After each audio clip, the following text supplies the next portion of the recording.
I have you now. They want to mess with my droid. They're going to pay for it. This is the way. You may fire when ready. Blow that piece of junk out of the sky! The way you're fighting, you wouldn't have lasted long. Hello there. The ability to speak does not make you intelligent. Back again. Star Wars TV is back. I am back after a long sabbatical. This is a sweet, sweet homecoming. There was a premiere of epic proportions, and we're obviously talking about Ahsoka. And it was so nice of Lucasfilm to celebrate me coming back to this podcast by premiering 2 episodes of their brand new show, Ahsoka. Dave Filoni's giant live-action debut, his project, his characters, his story. It does not get more Star Wars than this. I mean, I feel like every product we've gotten, Andor, Mando, Obi-Wan, they've all been good. They've all been Star Wars. But this right here, aside from getting some, George Lucas-made product, this right here is where Star Wars is headed with Dave Filoni. This is his magnum opus so far. I don't think this is the peak of his career, but so far this is the best thing he's going to be putting out, I imagine, based on these first 2 episodes. Today, it just felt as magical as a Lucasfilm movie premiere. Sitting at my desk, wanting to go home, wanting to watch, knowing it's premiering at a reasonable hour, premiering at 8 o'clock at night, where everybody can enjoy it, just like an old school, in the 90s, in the 2000s, cable TV program. It is, we recently discussed the feelings of a Lucasfilm movie premiere on our Indiana Jones and the Dial of Destiny episode, how there's fanfare for it, and you just feel different. And I've never felt that way about a Star Wars TV show until now. The hype was as high as a Lucasfilm movie premiere for me. And the premiere did not disappoint. I have a book worth of notes on these episodes. We're about to talk about every frame, every scene. If you're joining us for the very first time on this podcast, my name's Carter, and this is the Star Wars Station podcast.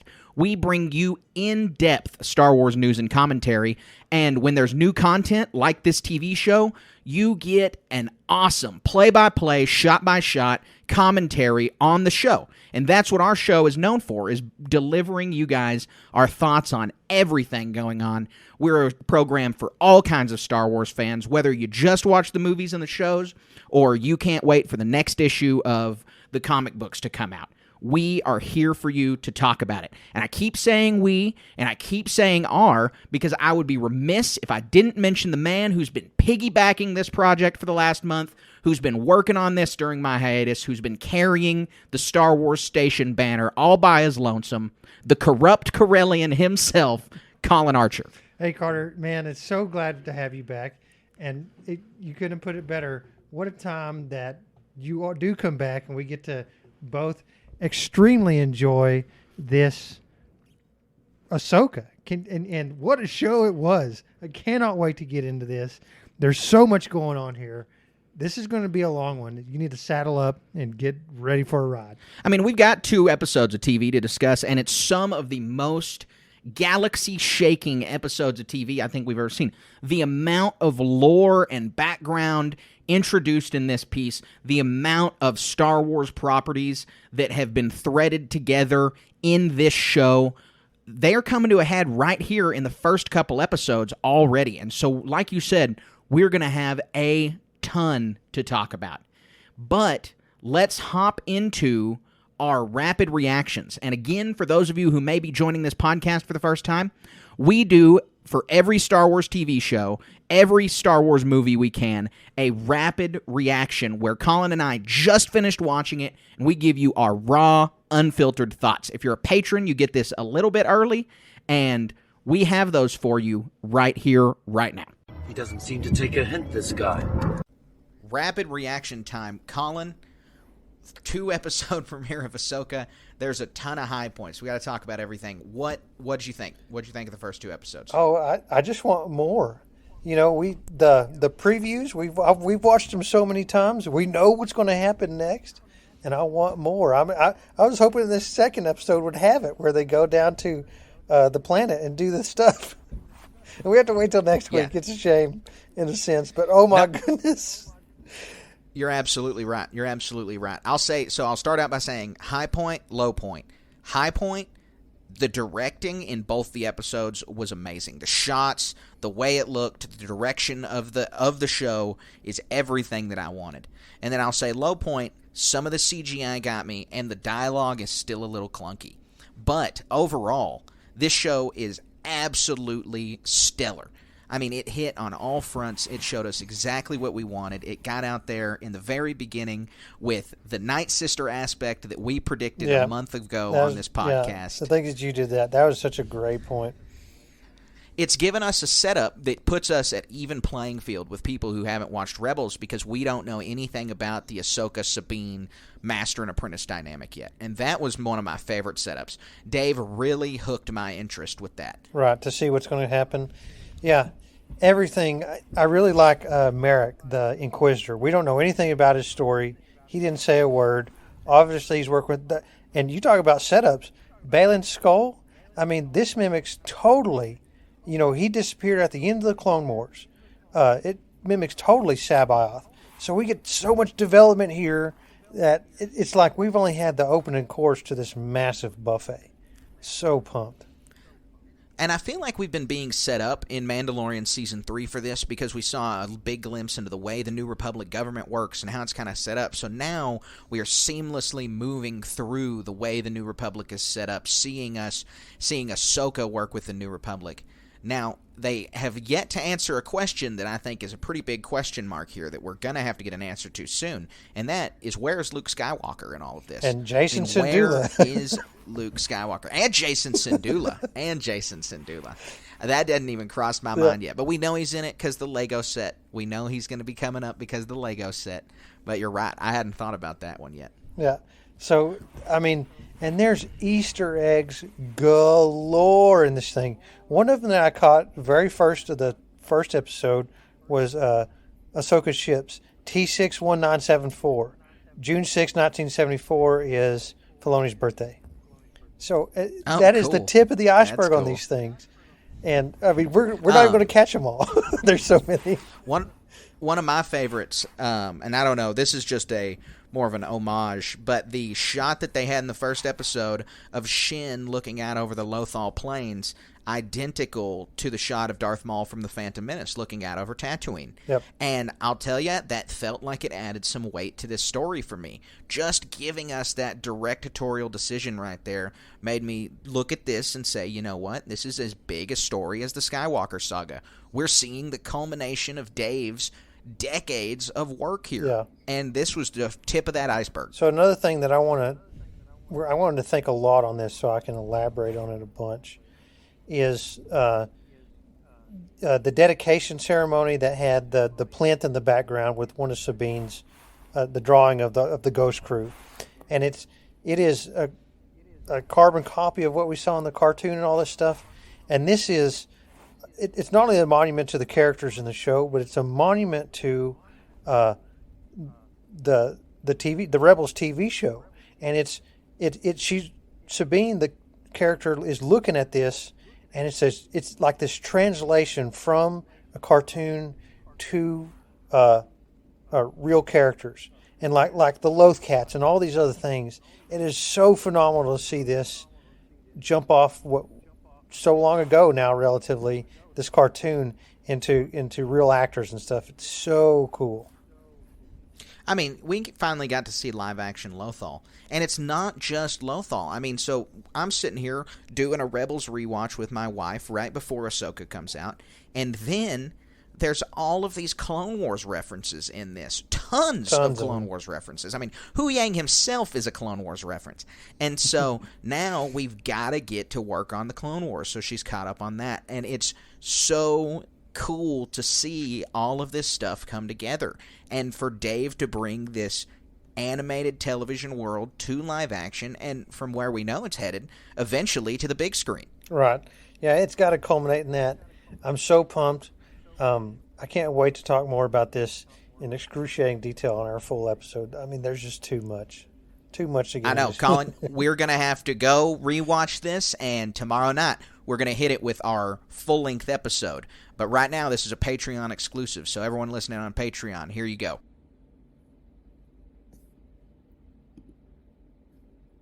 All right, Colin, those were our rapid reactions. We now have a little under 24 hours, about 20 hours since the premiere, since we watched them for the first time. Have your thoughts changed? Have your feelings changed? Or how are you thinking looking back on the rapid reactions? I'm on rocket fuel. Everything's going up and up and up. There's so many little things that I realize going back through and watching clips here and there, preparing for this podcast, basically watching the episodes again, thinking about all the different aspects, reading what other people have to say, digesting this information, and I'm on rocket fuel. It's amazing. Look, I didn't, when Ahsoka got introduced to us in the Clone Wars back in 2008, nobody ever could have imagined this. Dave himself certainly hadn't imagined this. We, as the fans, wouldn't have imagined this. And now we're here, and we've gotten a Star Wars product that is jam-packed with nuance and lore and individual character struggle for each one of the characters. The struggles are coming from multiple corners of the Star Wars universe. We're still feeling the effects of Anakin's fall to the dark side, of Order 66, of Sabine's decisions in Rebels, of Hera's decisions in Rebels, in the Squadrons video game. I mean, it's like there is all kinds of needles being thread here and patches being sewn together that has made this Ahsoka tapestry for us, and it has been phenomenal so far, getting to see all of this come together. It really has. And, I mean, you hit the nail on the head. It doesn't leave anything out. It really doesn't. And I can't wait to talk about this in super fine detail. So for overarching over these two episodes, I want to start out and say that the episodes feel... So we're going to be comparing this to the other Star Wars shows the whole time because, that's going to be the easiest and best way to compare is how it lines up with other Star Wars products. And so... Mando kind of being the flagship Hallmark Star Wars show, that's where we're getting the pacing for Ahsoka. That's where we're going to kind of see the benchmark of where Ahsoka needs to be. And I'll say right off the bat, overarching, both of the episodes felt slower than Mando. They felt more intentional than Mando. Slower in a good way. They weren't action-packed. We are familiar with these characters. We're not having to learn who Mando is and what he does. Exactly. And we don't need... These characters don't have to establish their credibility as badasses. They don't have to come out there right out of the gate and do something crazy because we already are familiar with them. And so, that being the case... These episodes allowed us to get a lot more time with brand new characters, with Baylan Skoll, with Shin Hati, with these characters that we have not gotten to know very well. And it has really eased us into this story and eased us into this universe in a way that I don't think the other TV shows have done. And also puts real peril into scope here.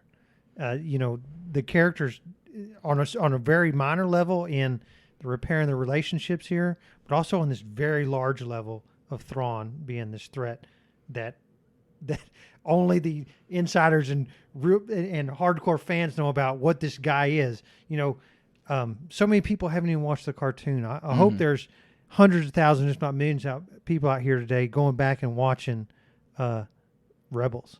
Right. And if not just the Ahsoka stuff, they need to learn about all these characters. And we're going to make a lot of references stuff that happened in that cartoon that is going to have a very meaningful impact to this TV show. Yes. Yeah, you're absolutely right. So, Colin, we can get into the scene by scene, and I think the first thing we have to break down is the opening. Not just the opening of the show, but the Disney Plus helmets going by opening. The color of the day is red. Exactly. All red, the whole thing. And the music is kind of creepy and ominous. You look at the names of the episodes for the past two episodes. You look at the credits, and all of this is pointing in one direction, and it's a very witchy vibe that we're going to get into in just a little bit. Yep. And it's, the red theme is in the dark stuff, and even as you progress, the intro music when they do the title card is, it is very ominous, and I don't think this. I want to make a very slight prediction. We got a whole segment for that, but this isn't going to end on a happy note. The whole season. I think you're absolutely right. So we get into it, and then something super beautiful comes across the screen after that red helmet opening. A red letter new font crawl across the screen. The big yellow lettered fanfare crawl still reserved for the Skywalker Saga movies, but aside from those, we are finally getting a Star Wars crawl once again, and it just pumped me up and put me in the exact right mindset for this show. Right, and so this crawl is basically filling you in on what happened at the end of Mando Season 2. Morgan Elsbeth was captured and is on a transport ship, is what this sets up. But again, all these words are in red, and the music is ominous. Mm-hmm. So this is laying the foundation of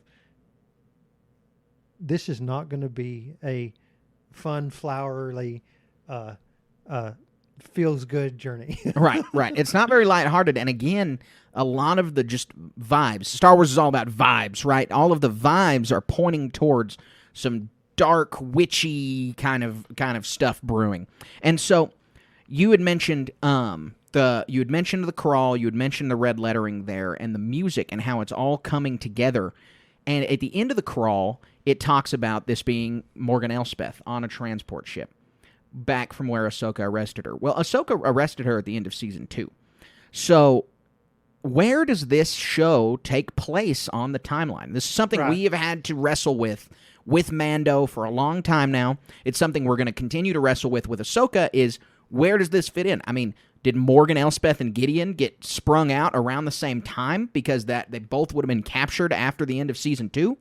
Or is this taking place after Mando Season 3 somehow? Why is Morgan Elsbeth being transported in a prison transport? Like, there's a lot of question marks in the air of when does this take place? And we can't really tell. Yeah, and I mean, it's all supposition. You can, at one point, Ahsoka says, somebody asked her, how did you get the information from her about where the map is?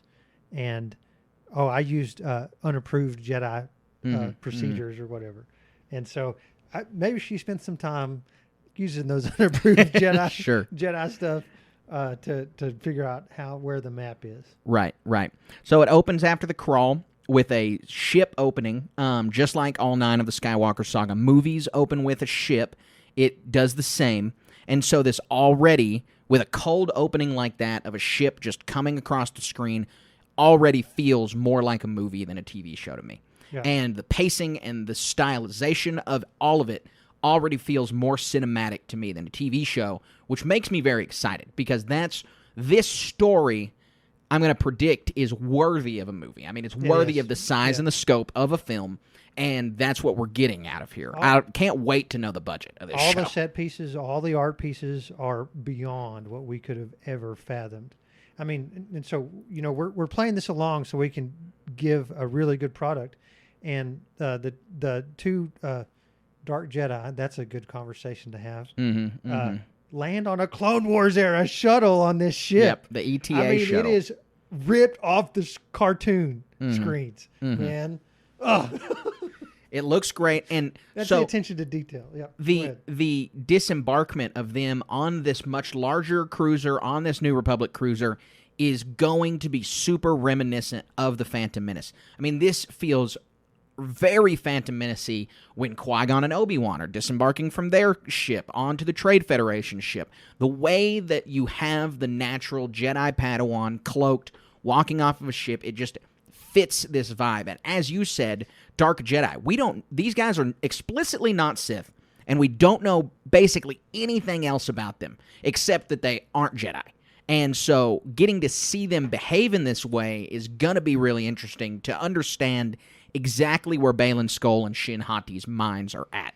And this is where the Disney magic comes in of this, or Lucasfilm magic, however you want to call it, is developing these characters that have this maximum intrigue of, we spent a lot of time talking about Jorah Sabaoth, and so who is that? You got to explain for the folks who hadn't listened. So in the original Thrawn trilogy, that there's a lot of callbacks from this. These are books written by Timothy Zahn, and Jorah Sabaoth is a Jedi antagonist, Luke Skywalker's antagonist, and so there's a lot of parallels here It takes place in the appearance. same time Yeah. as this story. It's the non-canon story, part of the expanded universe. Right.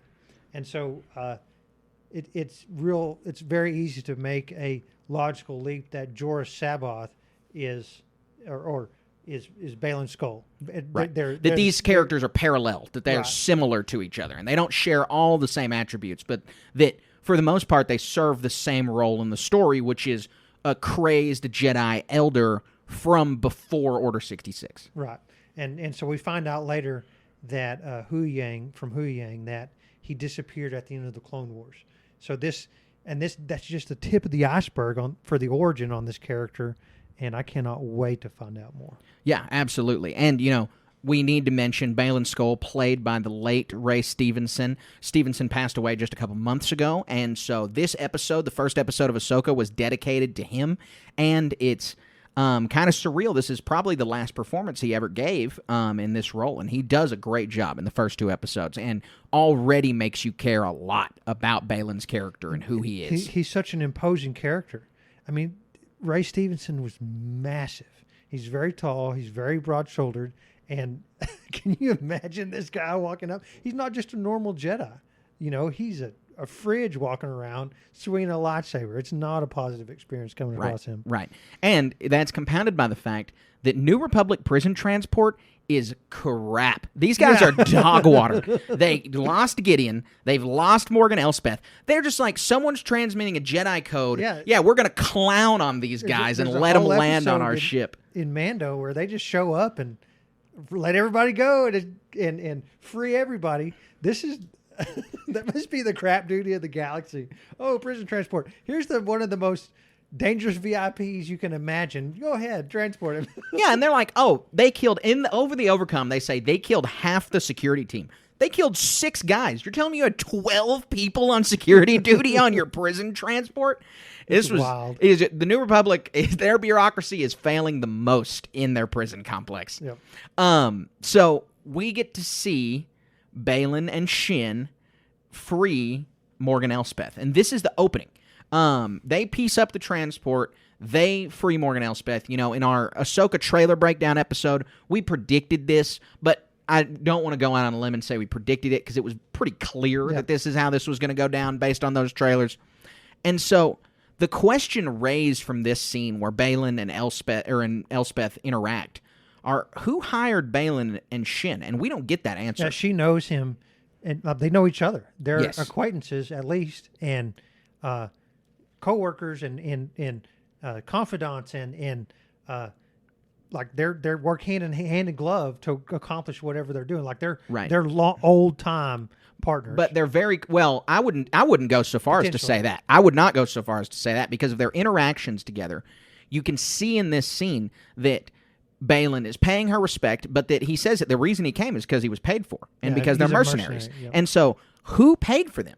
Thrawn is out. We learn that he's out of the galaxy right now, and that there's no way he could have paid for him. So who is paying Balin and Shin to go out on this? And Balin and Shin are now taking orders from Elspeth, presumably because they were ordered by the person that paid them to say, you listen to Elspeth. Right. When what she tells you to do, you need to do. Because Balin is, maybe not more powerful than her. That is yet to be determined. But he at least could hold his own against her, from what we understand of her character. And so we don't really know why he would be taking orders from her, other than the person they're both serving, which is ostensibly Grand Admiral Thrawn, but whoever's paying them and actually communicating with them. Because in a little bit, Elspeth will claim that she is hearing Thrawn and communicating with him. Balin very clearly is not claiming that. And so we don't know who his contact is yet. Yeah, and we can make some suppositions like it's the Gray Empire, who are the people on the run that we saw in season 3. But the other thing I want to note of that scene is Balin Skull is extremely powerful. He doesn't have to cut through the door. He can use the Force on the lock and just unlock it. And I'm pretty sure we're going to see some fantastic come from this guy. Yeah. Why did he just disappear after the Clone Wars? Did he know what was going on? What was going to happen? Can't wait to find that out. I know. His whole backstory is this giant question mark. So, we get title card after this, and then we come to an Ahsoka scene, stays silent for a while, and we're just spending time visually with Rosario Dawson as Ahsoka. Is this Ahsoka or is it Jedi Fallen Order Ahsoka? Because it's a puzzle game that she plays, what she does right here. Right. It's super Indiana Jones. I mean, it feels almost exactly like the opening to Raiders of the Lost Ark for me. Yeah, because really like you said, it's got this puzzle.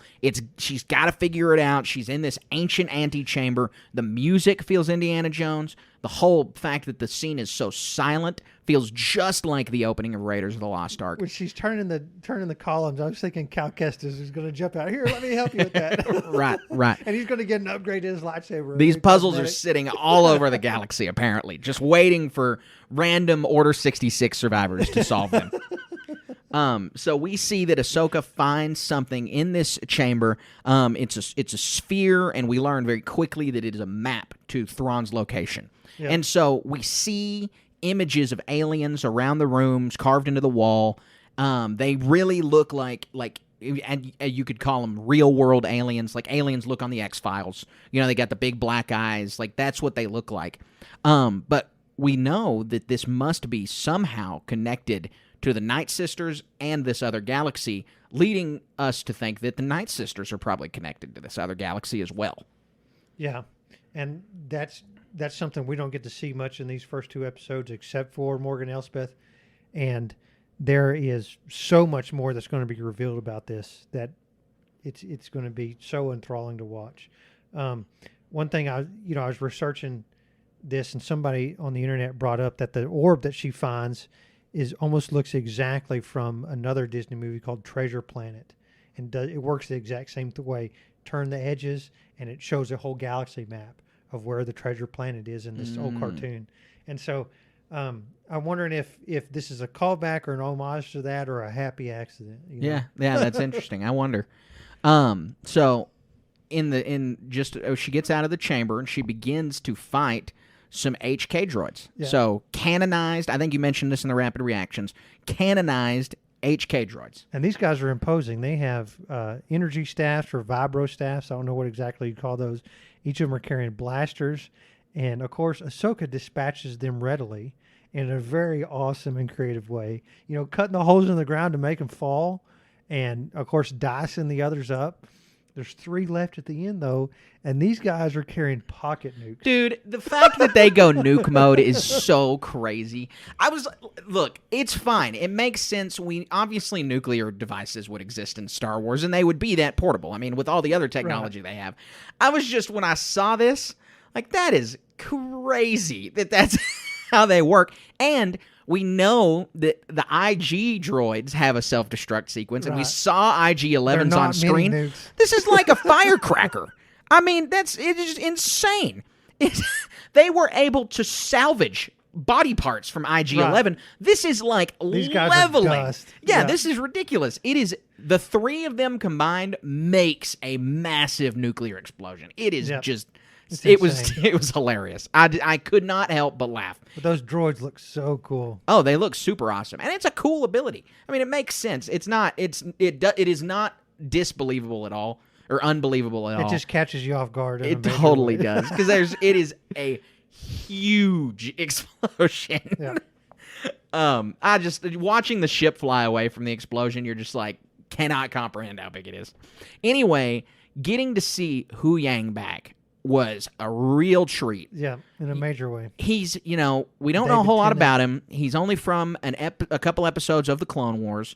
For listeners who don't know, he helped Padawans construct their lightsabers for 25,000 years. Right. So the history of the Jedi Order, he was around for all 25,000 years of it, helping basically every Jedi who ever constructed a lightsaber. Has 75% of his original parts. I know. I thought that was super interesting. I was like, wow, they lasted that long. The thing to love the most about Hu Yang, though, is who voices him, and it is my favorite British actor, David Tennant. I am not a Doctor Who guy. I'm not a Doctor Who hater. It's fine. But I'm also not, I would not call myself a Doctor Who fan. That would be a misrepresentation. but the only Doctor Who I've ever seriously watched was when David Tennant was the Doctor, and I thought he did a great job, and since then, I've really followed his career. You know, he was in Harry Potter, I think before he was the Doctor, and he's been in movies since then. Now he's voicing Hu Yang, and he's a great actor. His line delivery, Hu Yang, a unmoving, his mouth doesn't move robot, sometimes steals scenes, and that's impressive. And David Tennant just brings so much to the table that elevates that character. And, I mean, they're laying a path here that we haven't ever seen before. Later on in a scene, he determines who Balin Skull is to the rest of our, to the titular character and Sabine and all this, and just the wealth of knowledge he has. I really hope they explore how Ahsoka and Hu Yang became buddies. Yes, I agree. And Hu Yang is going to set up an important aspect of Ahsoka's character that has yet to be addressed, and he is going to represent her struggle with the Jedi Order and her clear conflict point of having left the Order, and how that leaves her with feelings that, you know, maybe she was the cause of Darth Vader. If she had been there, maybe it would be different. Right. She's going to be wrestling with these things throughout this show. And Hu Yang serves as the inflection point for that. He serves as the catalyst for Ahsoka to have to evaluate these decisions, because Ahsoka talks to Hu Yang, you know, why didn't you back me up? And Hu Yang's like, that's not Jedi protocol. And she's like, well, we don't do things by Jedi protocol. He's basically, you don't do things by Jedi protocol. I still do. And it's just, you know, Ahsoka has the lines of, I am no Jedi. And then a lot of times she behaves as a Jedi or gets referred to as a Jedi. The episode she appears in Mando is called The Jedi. It's just Ahsoka former Jedi. Yep. Straddles this line of, you know, not sometimes she's a Jedi, sometimes she's not. A lot of people complain about this, fans. They'll say, you know, it's not a clear, there's no clear narration that sometimes she's a Jedi and sometimes she's not. I would say that's not the case. I would say Ahsoka herself doesn't really know if she's a Jedi or not. Yeah. Like, she's never been knighted, but she certainly has the tenets of the Order. She has the ability. And so it's just this really weird gray area for her. Right. And I mean, she's not doing evil. All of her acts are overtly good. Well, I don't know. Maybe not 100%. She got the secrets from Elspeth. But you know, it's you run into a foul like an ends justify the means thing. Well, and you run into a problem of if a Jedi, you know, commits a crime or makes a mistake or does one, you know, interacts with the dark side in some small way, or, you know, just in general does one or two things, does that make them not a Jedi? I mean, would you say when Anakin Skywalker was interrogating people during the Clone Wars, and he was very clearly stepping into the dark side and crossing that line that a Jedi shouldn't cross, you wouldn't say, oh yeah, that's when he became Darth Vader, because he was still a Jedi after that. And so the little things don't inherently make you not a Jedi. Well, and you brought it up. Just think who her master was, Anakin Skywalker, and we've joked about the number of war crimes committed in a kid's show, and if she is under his tutelage, then she is very aware of, especially under a wartime situation, what it takes to accomplish a mission. And if the threat on the horizon is Thrawn, you know, given Elspeth a pop or two or whatever to figure out where this map is, probably isn't too untoward. Yeah, and I mean, we know other Jedi have done worse. We've seen it. I'll say the other thing while we were talking about how good David Tennant's doing is Hu Yang. You know, he played that character in the Clone Wars. He was the voice of the guy already, so it's not really like he's playing a new character. And Hu Yang's very clearly a puppet. He's not a guy in a costume. And so David Tennant is reprising a role. But Ahsoka is not. Rosario Dawson is new. She's played Ahsoka a couple times in 3 live-action appearances, and she's done a great job. But this is the real test here, because this is her on screen for extended amounts of time, for basically 8 hours. And so I think already we can see Rosario has adopted Ahsoka's behaviors, her body language, and her intonation to where it really does feel like a more seamless transition than I thought. I thought I was going to have some, not issues, but a little bit of trepidation at first about her interpretation of the character, but so far I have been very impressed with how Rosario Dawson feels like Ahsoka Tano to me. You're exactly right, and it was most apparent in the very first interaction she had with Hu Yang, and just those mannerisms and jokes that she cracked with him, like we talked about the Padawan and this and that. And then just it progresses from there and everything. And of all the characters, except for, I mean, you could probably have a debate over Sabine or Ahsoka of which one they portray the most accurately. And then this progresses. Both of these characters are damaged, and we don't know why, right? It's going to be so fun to figure this out and observe it. Yeah, no, you're absolutely right. And I want to talk about Sabine here in a little while, because we've got to touch on how great Natasha Liu Bordizzo did in these 2 episodes. But for now, we're on Home 1 for, that's an Easter egg we got to mention. Admiral Akbar's flagship from Return of the Jedi. Really surprised we didn't see Akbar at all. And this ship seems to now be staffed by way more humans than it was in Return of the Jedi or in the comic books, when the crew seemed almost exclusively to be Mon Cals. And so it's just a neat little Easter egg for us to see that. And then we get Hera Syndulla on screen for the first time, played by Mary Elizabeth Winstead. Right. And I think she does a bang-up job. I don't know if it's 100%. Ahsoka's obviously closer to nailing the character of Hera. Yeah, I'd agree. Of all the captures, all the new recasts, she's maybe the weakest, but not bad. I don't think she's doing a bad job at all. And the thing is like, it becomes apparent later on, she's by herself, and Jason's not around, so we don't know how that's going to interact. But when you're first introduced to Hera in the cartoon, she is with Chop. Mm-hmm. She's not with Chop in these scenes, so it's kind of like you're not getting the best of what Hera is until the second episode, and then it's. I'm sorry, I almost said a cuss word. I feel this strongly about it. It's amazing, and I cannot. There's so much we get to get into. Well, and I'll say in Rebels, a huge part of Hera's character is her dynamic with Kanan, and he's obviously completely void from this show. So much so that I was kind of surprised no even like indirect mention of him in the first 2 episodes. So that surprised me a tiny bit, but Hera's character in Rebels plays off of Kanan, like, 1 for 1, and they are basically a character. Their relationship is a character. And so we're having to discover who Hera is without Kanan, because we haven't really, like I said, she was in the Squadrons game as the quest giver, and she's been in some comic books since then, but we have not really tackled who Hera Syndulla is without Kanan. She had a mention over the intercom in Rogue One. Yes, yeah. And so we were so excited about that sitting in the movie theater. Yeah, and now look at where we are. She's on live action. Her Chopper's in the background of one of those Rogue One shots, and it's like, that's so cool, and now it doesn't even compare. So Ahsoka goes through this briefing with Hera, kind of just we get the lowdown on Balin and Shin Hati. They freed Elspeth. Ahsoka, you need to go talk to Sabine. This introduces us to the fact that there's been some conflict between Ahsoka and Sabine. And then we get gorgeous live-action Lothal. It looks amazing.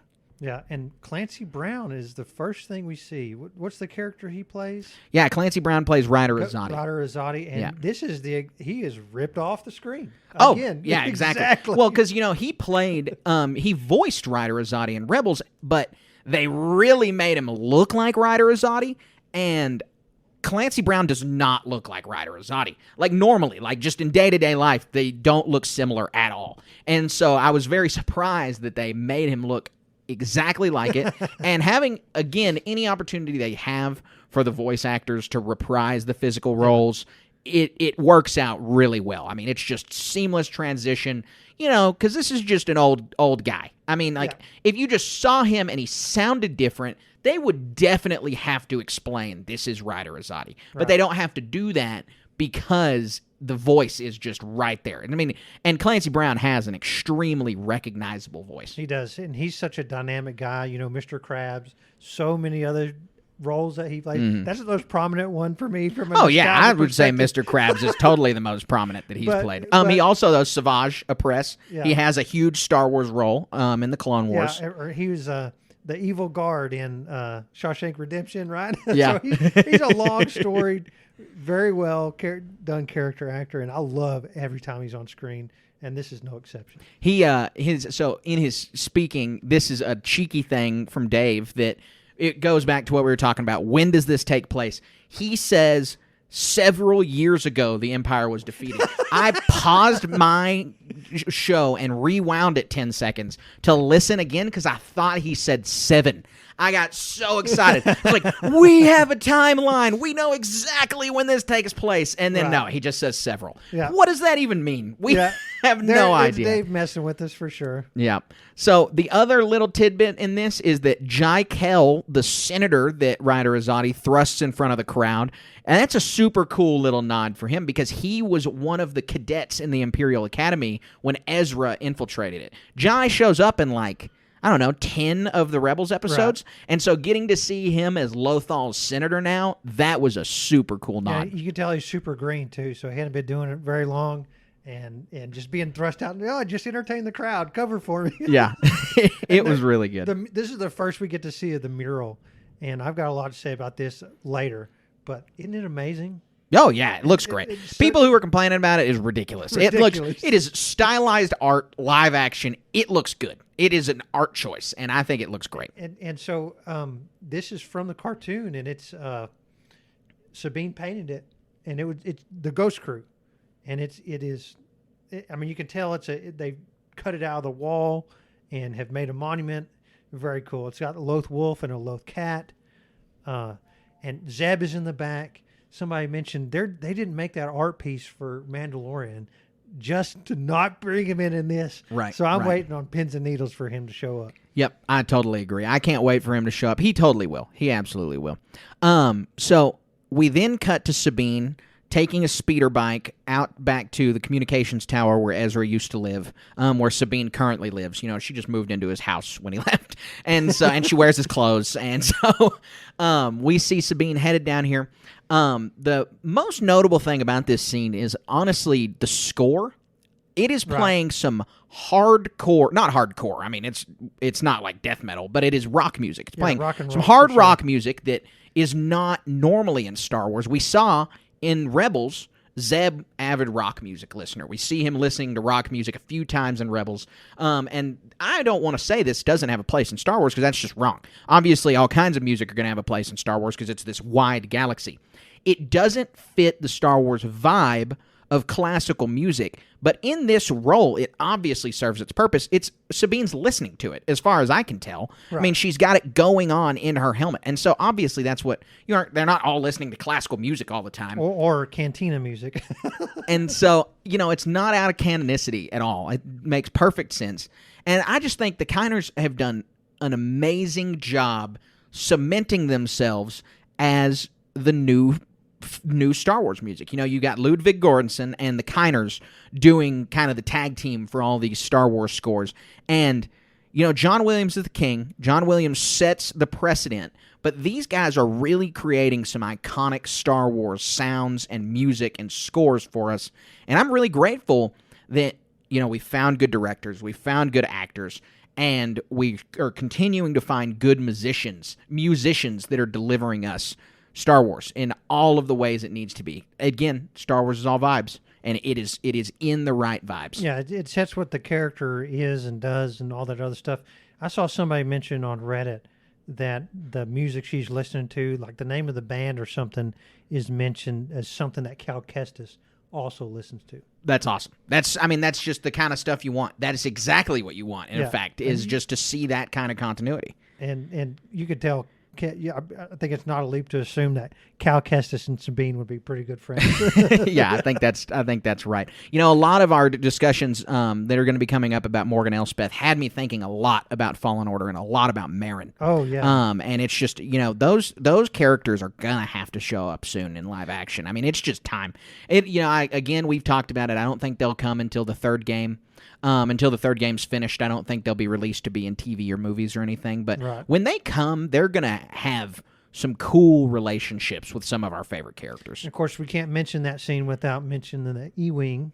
Two E-Wings. Have to talk about the E-Wings. We talked a lot E-Wings about that in one of our previous podcasts. In our trailer episode. But it's worth mentioning again. First canon appearance other than like the side of one in a Poe Dameron comic book. Right. Like this is the first legit canon appearance of them. And so that's super cool. They were all over the old expanded universe from the 90s and on. And so it's nice to see them bringing them back. Yep. They're a cool ship. That's just, keep giving the New Republic letter ships. That was some of the complaints about the sequel trilogy when it first came out, was they didn't change anything. It was new kind of X-Wing, new kind of TIE fighter, new kind of Y-Wing. And so getting to see new letter ships is pretty cool. Pretty happy to do that. Especially the E-Wing. It has a lot that goes with it, what different characters in the extended universe had done with it. So it brings some hope that there's other things on the horizon with starfighters. Right. So this is our first real, she's out of the helmet, she's walking around in her house, interaction with Natasha Liu Bordizzo as Sabine. And I'm going to say that Cassidy, my wife, pointed out all of this almost immediately, in that we can tell a lot about Sabine based on how she looks, based on her surroundings in these scenes.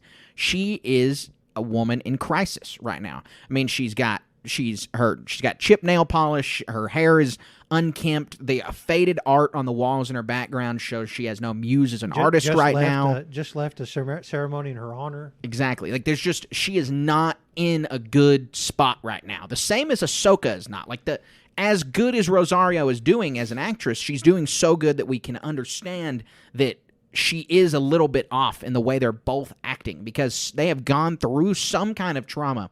And this is where we got put on a level playing field with people who hadn't seen Rebels and hadn't seen the Clone Wars. In that, I've seen reports from people who haven't seen Rebels and have watched this, says they get it, they understand what's going on, they get the characters, like, they're familiar. They didn't need to do some homework, and that's a good thing. That's what we want. I want people to go watch Rebels. I think you absolutely should. Some of the best Star Wars ever made, but you should be able to hop into any of this stuff without having to have, gone and done homework. And so it's nice to hear that that's the case. But, having that extra Rebels background knowledge is serving us in some ways, but it's not serving us in every way, because we have so many questions. Who are Baylan and Shin?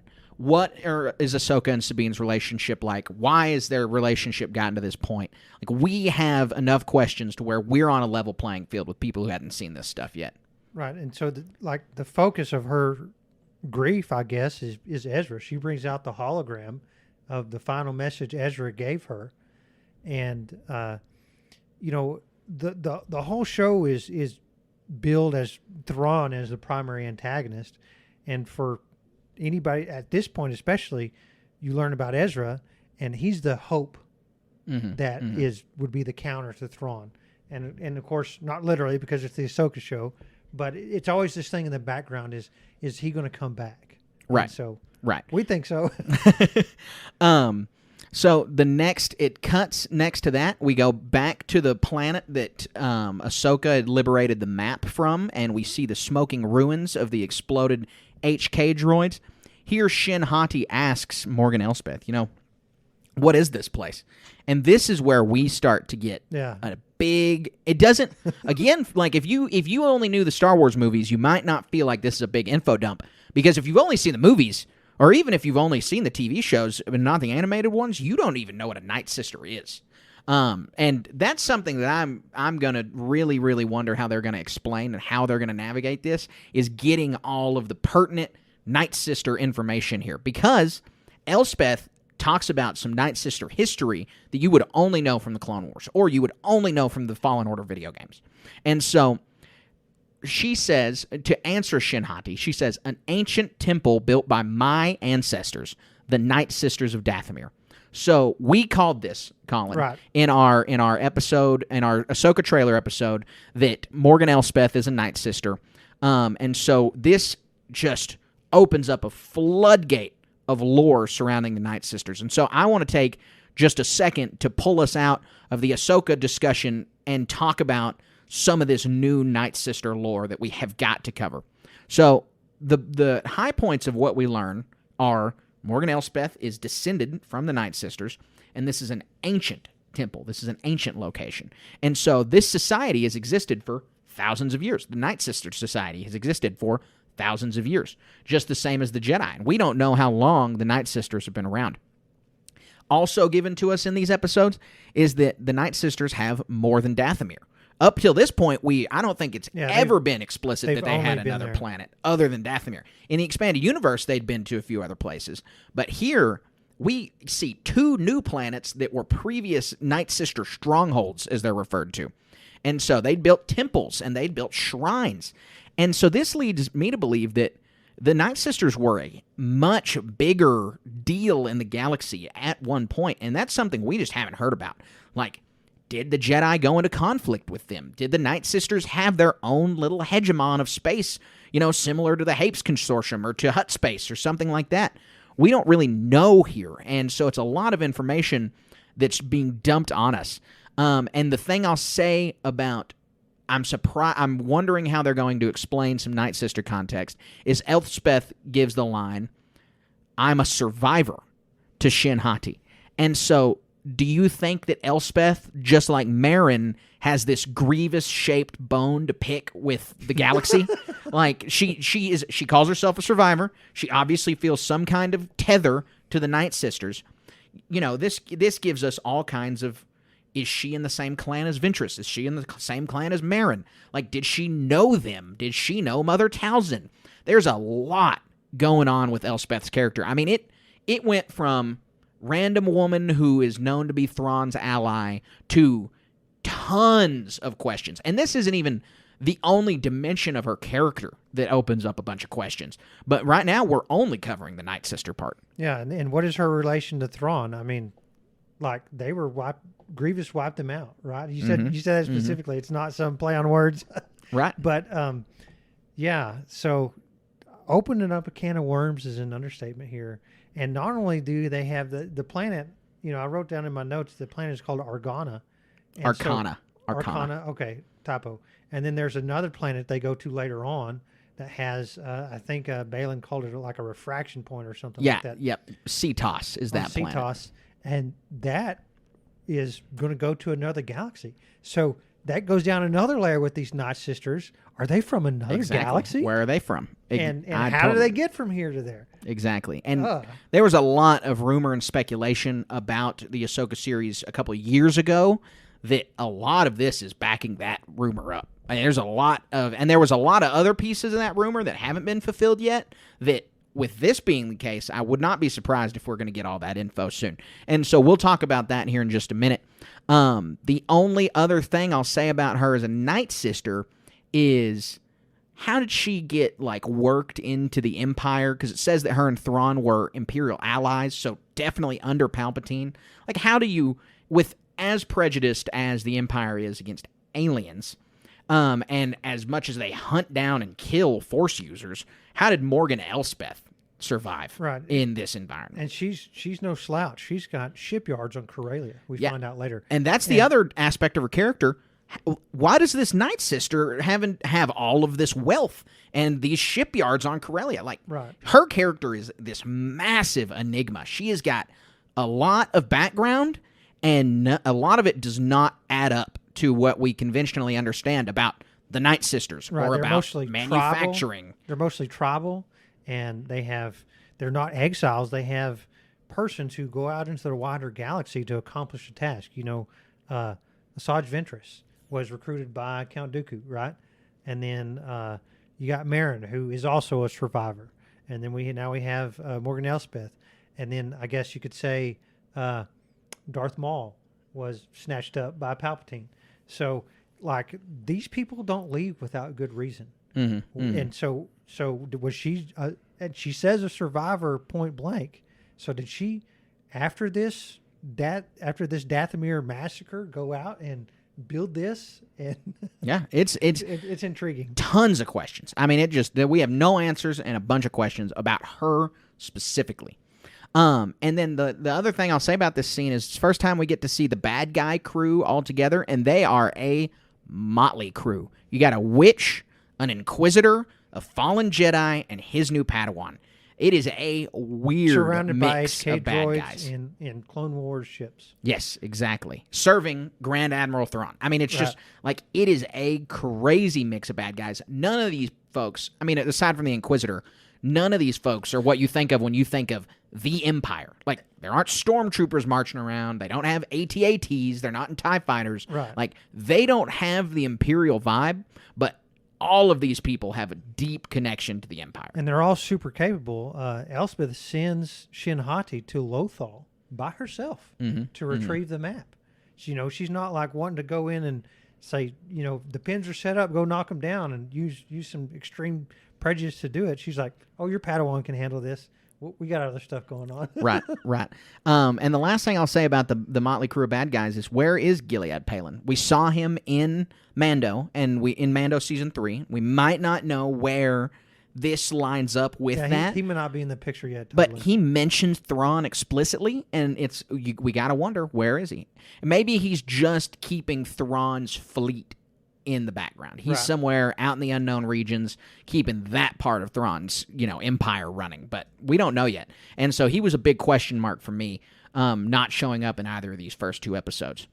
Because the dialogue about how Thrawn's connecting and how Thrawn's talking to these people, it's how is he talking to Palin, who explicitly in Mando was saying that he knows Thrawn's coming back and can assure these things. And so just a lot of questions about the Thrawn operation, how any of it works so far.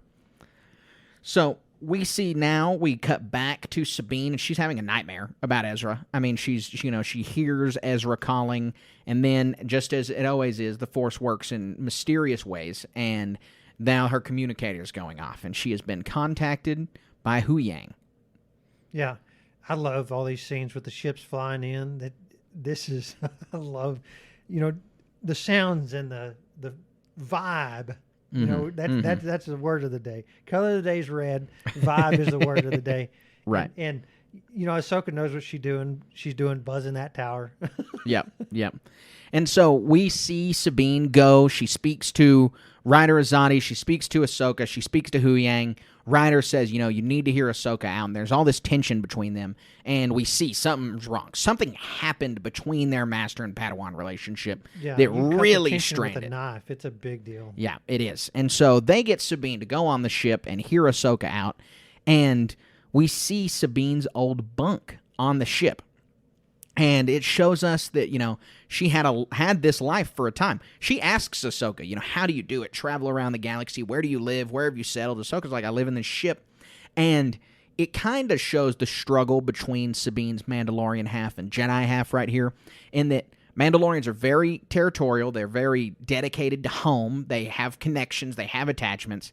And the Jedi ascetic lifestyle, the nomadic lifestyle adopted by especially Jedi during this period, is something that doesn't comport with Sabine. It's something she doesn't feel calling to her. And she also has the added Ezra that grounds her, right? So that's a responsibility that she owes to Ezra and to Lothal as a whole, is what it looks like to me. Right, exactly. And it's just something happened between the two of them. Sabine had to return to Lothal, and now she just cannot comport with the lifestyle that Ahsoka's leading. Contrasted with Ahsoka, she had to be on the move. And with Thrawn waiting in the wings, she can't just stand by and wait for hang out on Lothal for stuff to happen. Right.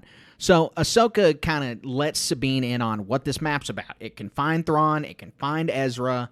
This is the key.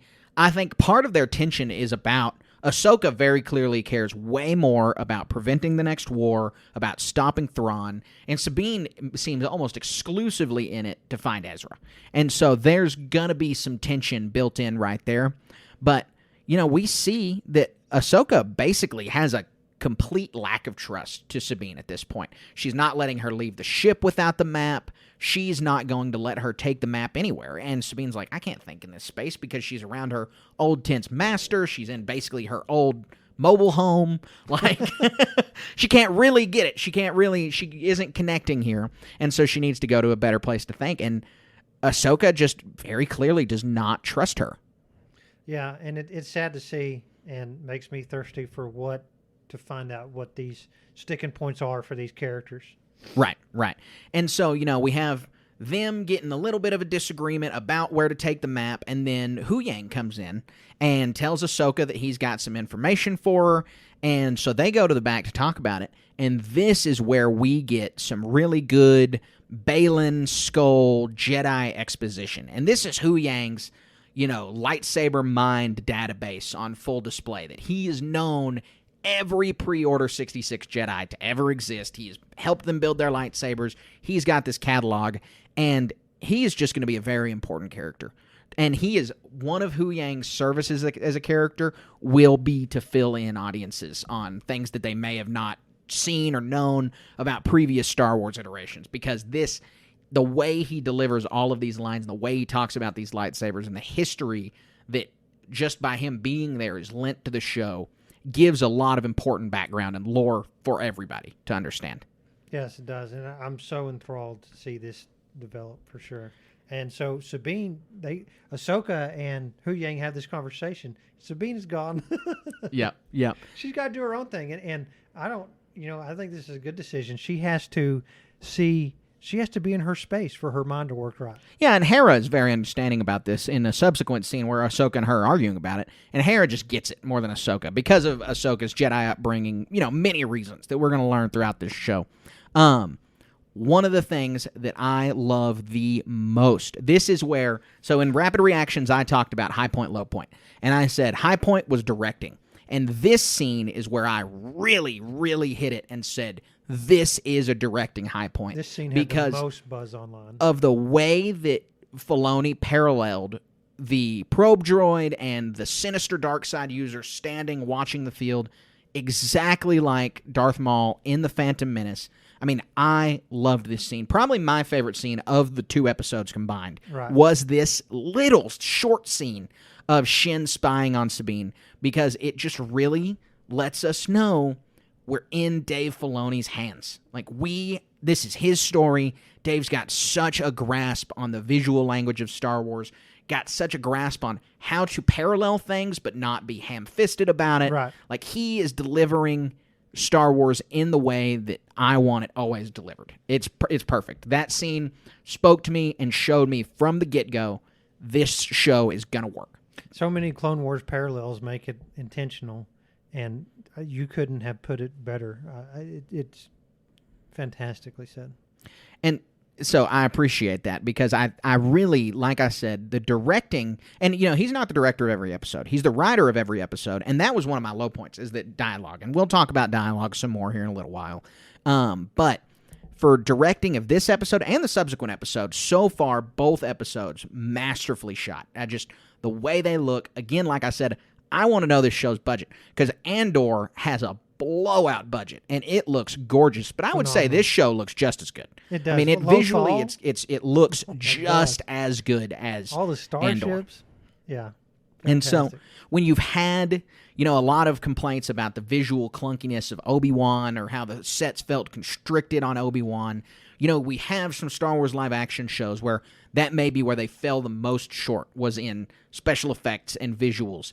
And I'm very happy to see that that's just not the case with this show. Now, there are some special effects faux pas that we'll also talk about in this episode specifically, but for the most part, they look great. I heard some people talk about the Lothcat and whether that's a practical effect or not. I kind of hope it is, because it looks like a puppet in some instances to me. You think so? See, I'm gonna have to rewatch. I don't know. I didn't even really. So Hu Yang, I was obsessed with how good they made him look as a puppet. Yeah. I was like, Hu Yang is. I was telling Cassidy when we were watching it the first time. It's like he's very clearly a puppet, but in a good way. I'm not right on the line. Does that look like? Is that CGI? I know he's a puppet, but it's peak puppetry. He looks great. He's clunky in all the right ways. Yeah, you want a robot to be. 25,000-year-old puppet. Yes, exactly. or droid, rather. Exactly.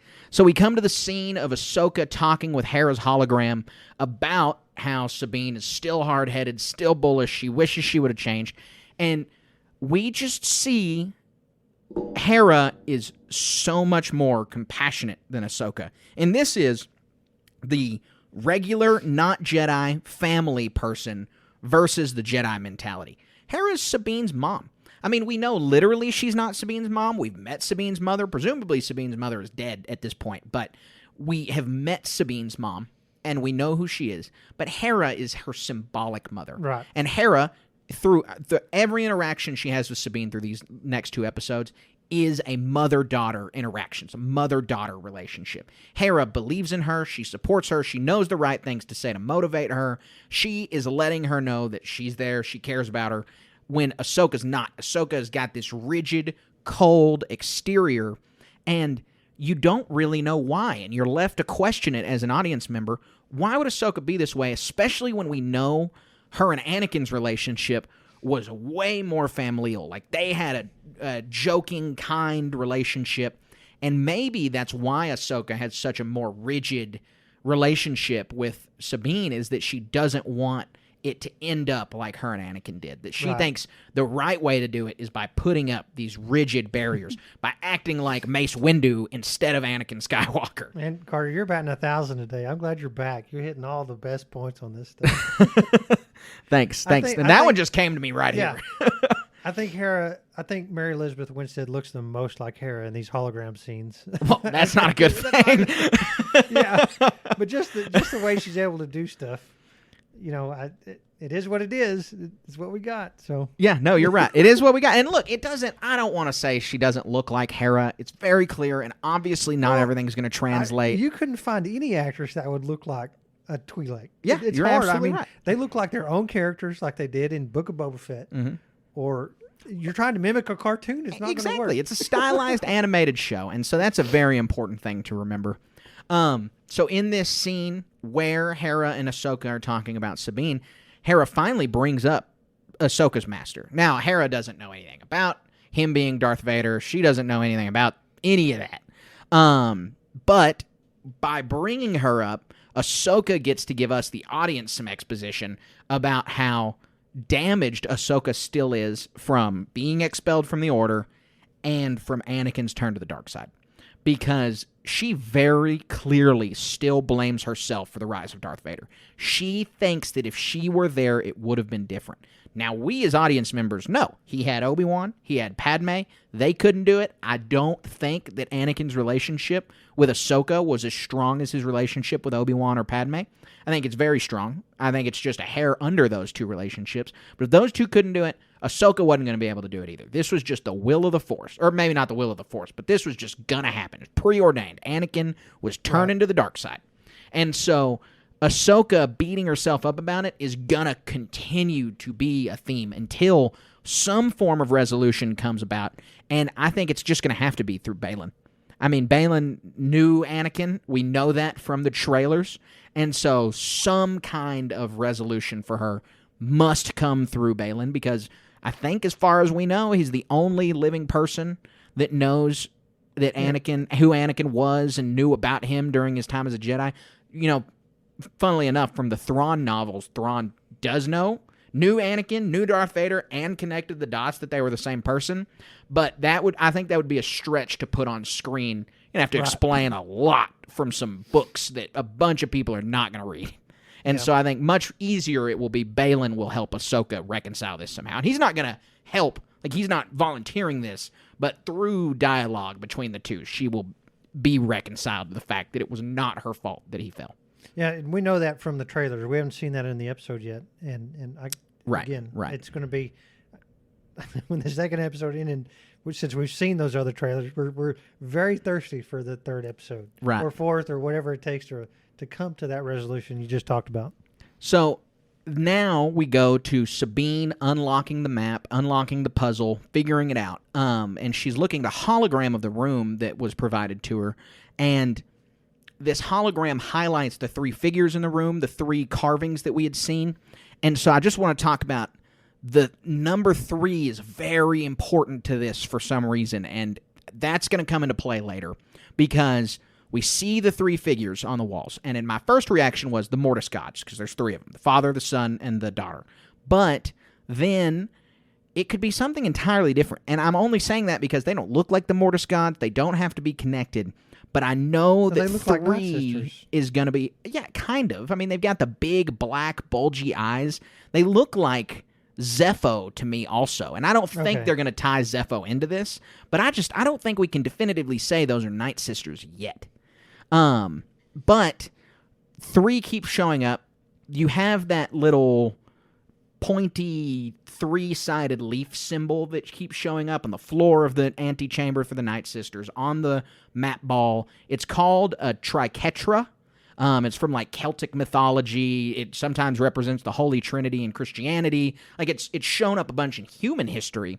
And so if you take that triquetra and then you kind of impose some stuff we know about, in quotes, real world witches, like all of these witch beliefs in the real world on Earth, that witches always come in threes. You look at Macbeth, there are 3 witches in that play.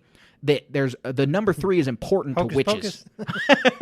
Hocus pocus. And so the number 3 is important to witches in real world witch history. And so this has something to do with, like you said, maybe it's 3 witches. There are also 3 main characters in this. There's Ahsoka, there's Hera, and there's Sabine. I mean, there's just so many directions that you can take this in that it's irresponsible speculation right now, but it's where's the number 3 headed? I know it's important.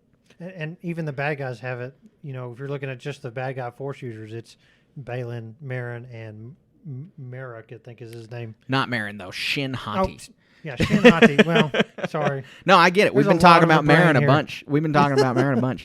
I'll say because I'm about to start complaining about CGI, I will say Sabine unlocks that map ball, and that map CGI is absolutely banging. It looks so good. That CGI looks great. So Sabine returns. She gets attacked by the HK droids. She returns to go grab her weapons. I was for sure she was going to grab the armor, and then she grabs a lightsaber. And I should have known that from the trailers, but I basically forgot. And so something happened between Sabine's 2 identities also. Her Mandalorian, she is obviously more comfortable with her Jedi identity at this point than she is her Mandalorian identity for some reason. And we need that reconciled too. Like, did Ahsoka give her the Grogu ultimatum? Did she say you can be a Mandalorian or a Jedi and not both? Yeah. Like, it's, what was the... That's going to be a thing now, the Grogu ultimatum. Yeah, it is. And so did she receive the same ultimatum as Grogu? We don't know, but it just feels like something happened here, but we can't tell what.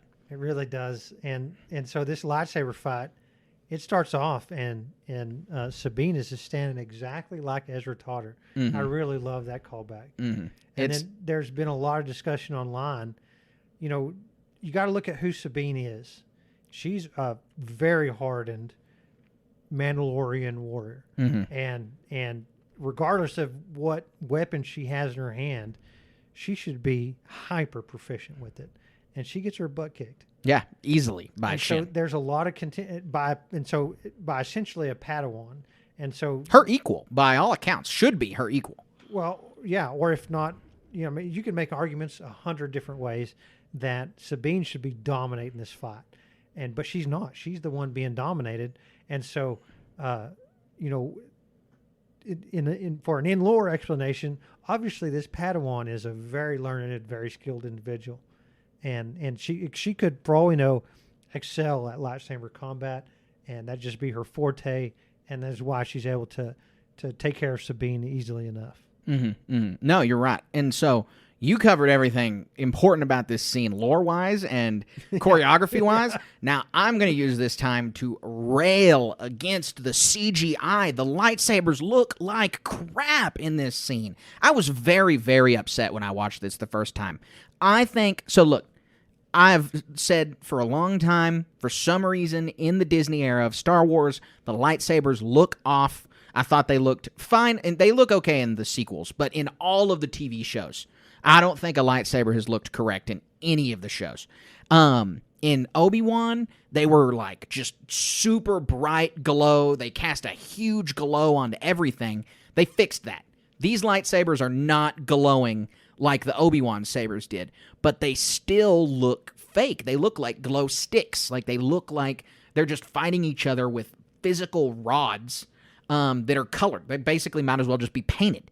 And so I don't know why it is that they can't land a good lightsaber look, but I really, really want to see this fixed because this is a reddish-orange, basically red blade against a green blade.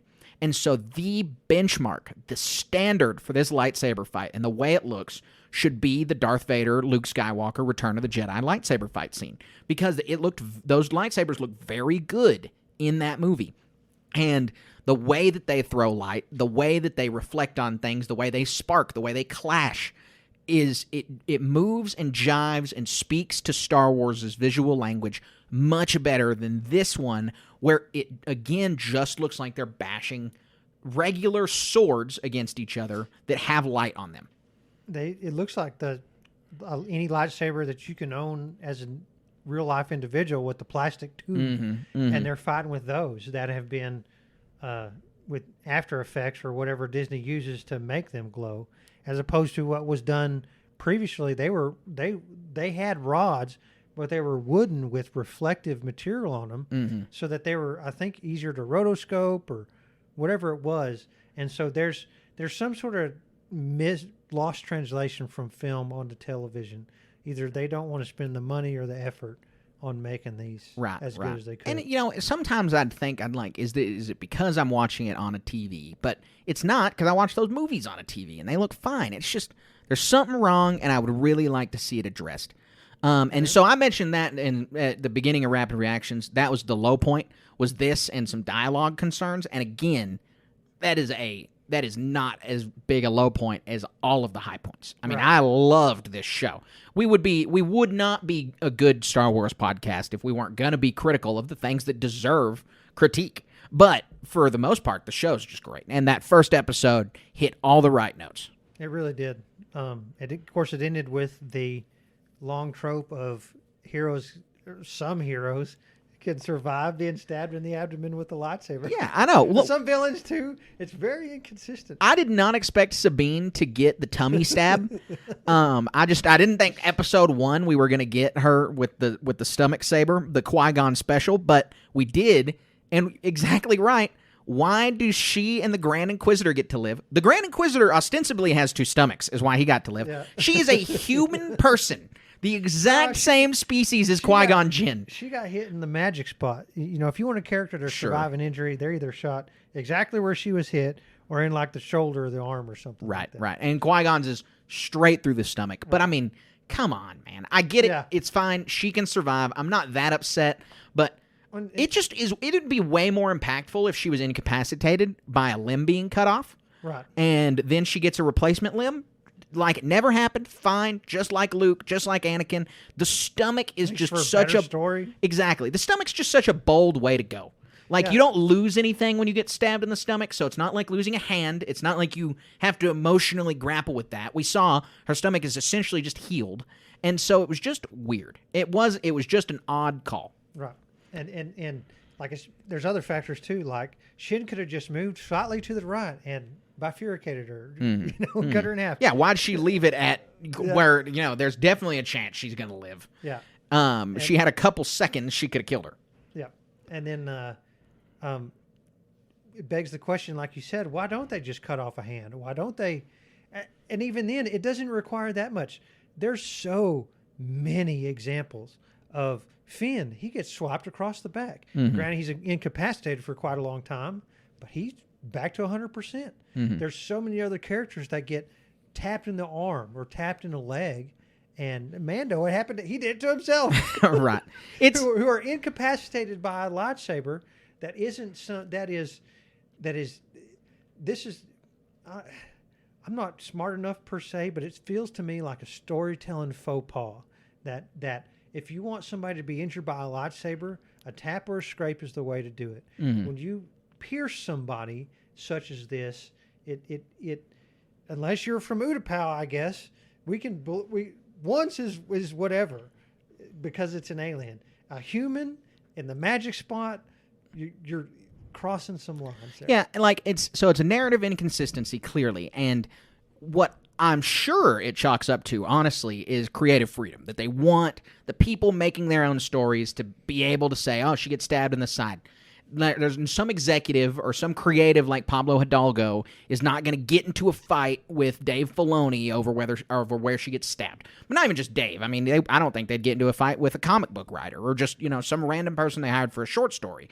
They wouldn't get into a scrap over something like that because they don't want to make the artists feel so constrained. But I feel like it could just be, they have a style guide for all kinds of stuff. They're like, you got to call coffee calf. You got to call, the hospital the med bay. Like, they got all these things which make total sense.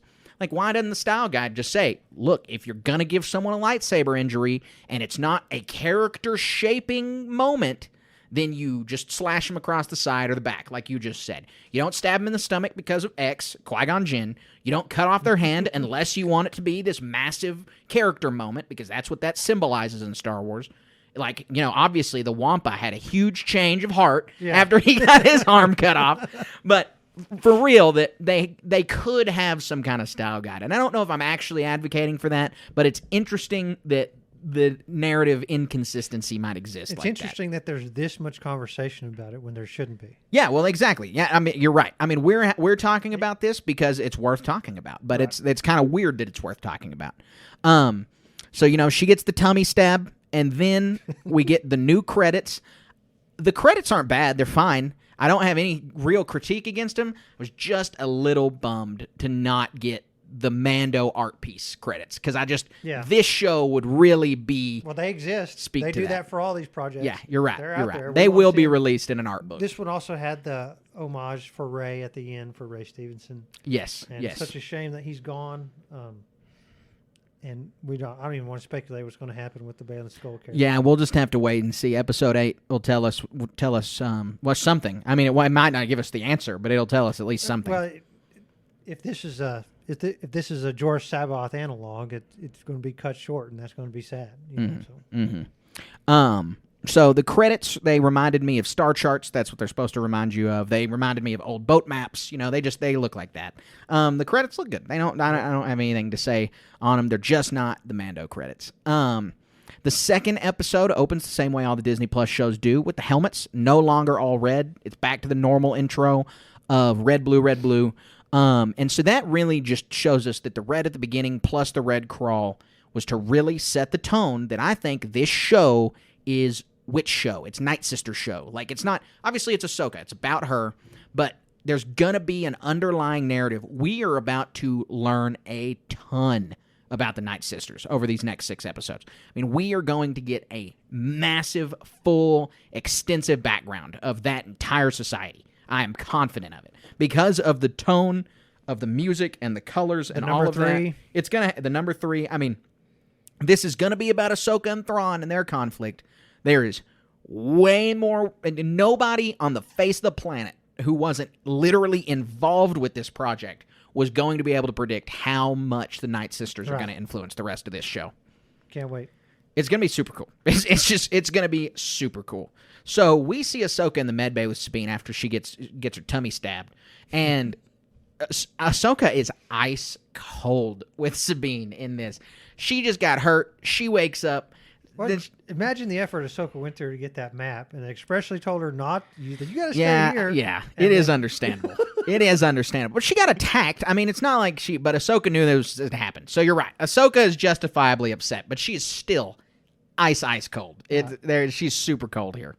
So they have their conversation, and Ahsoka figures out that she's got to go on to Sabine's house to get some clues, because Sabine has nothing for her. Sabine says, I opened the map, but she doesn't have any copy of it. She doesn't know what the planet was that led to it. She just knows that it's open now, and the bad guys have the open map.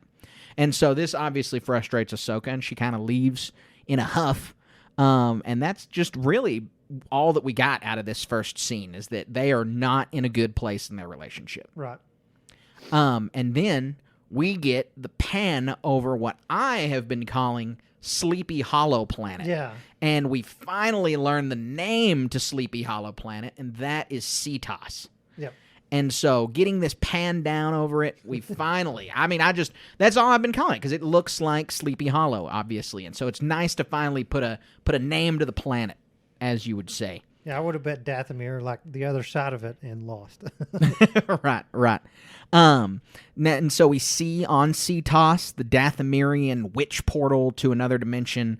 As we mentioned on the Ahsoka trailer episode, it looks like an evil analog to Force Hinge, which is where Grogu communes with Luke Skywalker and the Mandalorian on Tython. It also obviously just looks like an evil Stonehenge. I mean, continuing the witch druid theme, it looks like, Stonehenge is an old druid structure in England That's what they're going for right here, is to show this like pagan witch shrine thing. I mean, that's just what it is. Explicitly, that's what they're trying to evoke. They want, I mean, this property just in these last 2 episodes has likened the witches of Dathomir to real-world witches more than I think we ever have. I mean, even the name of the episode, Toil and Trouble, comes from that old witch poem. Limerick, Yeah, whatever it is. And so... Spell. Is it a spell? Yeah. I really don't remember. Bubble, bubble, toil, and trouble is the only part of that I can ever remember. I don't know anything else about it. Yeah. Doesn't the planet look great? And the whole scene is open and wide, you know, like in contrast to Obi-Wan, like you said. And it looks so phenomenal. Yeah. No, it looks very good. And we get to see the thing in action. This is also, I'll say, live action, the most mystical we've ever gotten the Force. Easily the most mystical we've ever gotten the Force in live action. The Force is a lot more rigid in the movies. Not literally, but that, you know, it's black and white, Jedi versus Sith, good, evil. The Force gives you superpowers. And that's basically it. Here we get a lot more of the, like, galaxy-shaping, you know, weirdness of the Force that I personally love. Right. That's all over the books, that's all over the Jedi games, that's, you know, all over the Clone Wars and Rebels. It's just not so much displayed in the movies. And we're getting the first peeks of that right here. Yeah, it's a very cool that we're finally exposing, you know, we're exposing general audiences to this concept. I love the way Lothal looks, man. Yeah. I mean, Lothal is one of my favorite planets of all time. Reminds me of home, reminds me of where we live, and it just looks so gorgeous. It's got the white pearlescent city and then all of these just wheat fields, all this rolling grass. Reminds me of Emerald City, but white. Yes, yeah. Yeah, I'd agree. It looks just like that. So we see Ahsoka head to Sabine's house, and she gets there, and she doesn't get any information until she's attacked by an HK droid, and then she's able to cut its head off. And that's where we see her take the HK droid to the med bay. And I will say the med bay scene where Sabine is working on this HK droid's head is the moment I really realized how great of a Sabine portrayal Natasha Liu Bordizzo is giving. Right. This is where, I mean, this scene She's coming to her own. Yeah. Exactly. And this is really what it is. It's even better because I think we're seeing Sabine literally come into her own. We're seeing the old Sabine come back throughout this episode. This was the first step into that. She didn't seem very Sabine-y in the first episode. Sabine-y. Anyway, she didn't seem very Sabine-like in the first episode because she's traumatized. But in this one, she feels a little more comfortable. You know, she's around Hera. She's definitely a little more comfortable around her. And she has a task that is going to be fundamental into what they want to accomplish. That is what basically only she can do. I mean, you know, she's their guy for this. And so I just think that all of the mannerisms, the way she moves her eyes, the way she holds her mouth, everything, Natasha Liu Bordizzo is the hallmark performance here. I think that she gets the character the best of anybody. She lands Sabine better than anybody else lands a different character. And this is the crew of the whole show. They're all here. Hu Yang, Ahsoka,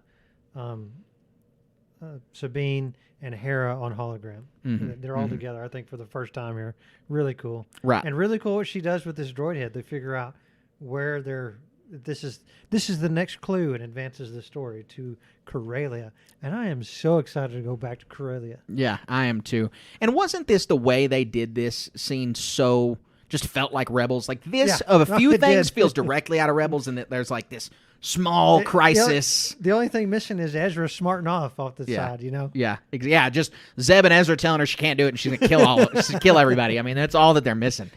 They just did a really good job. They really brought them back for season 5 of the show. I mean, it's so far it's been season 5 of Rebels, and I mean that in the best way possible. So like you said, we get to know we're headed back to Corellia. Crazy line in that they say Morgan Elspeth had factories on Corellia. Which an ardent capitalist, Morgan Elspeth.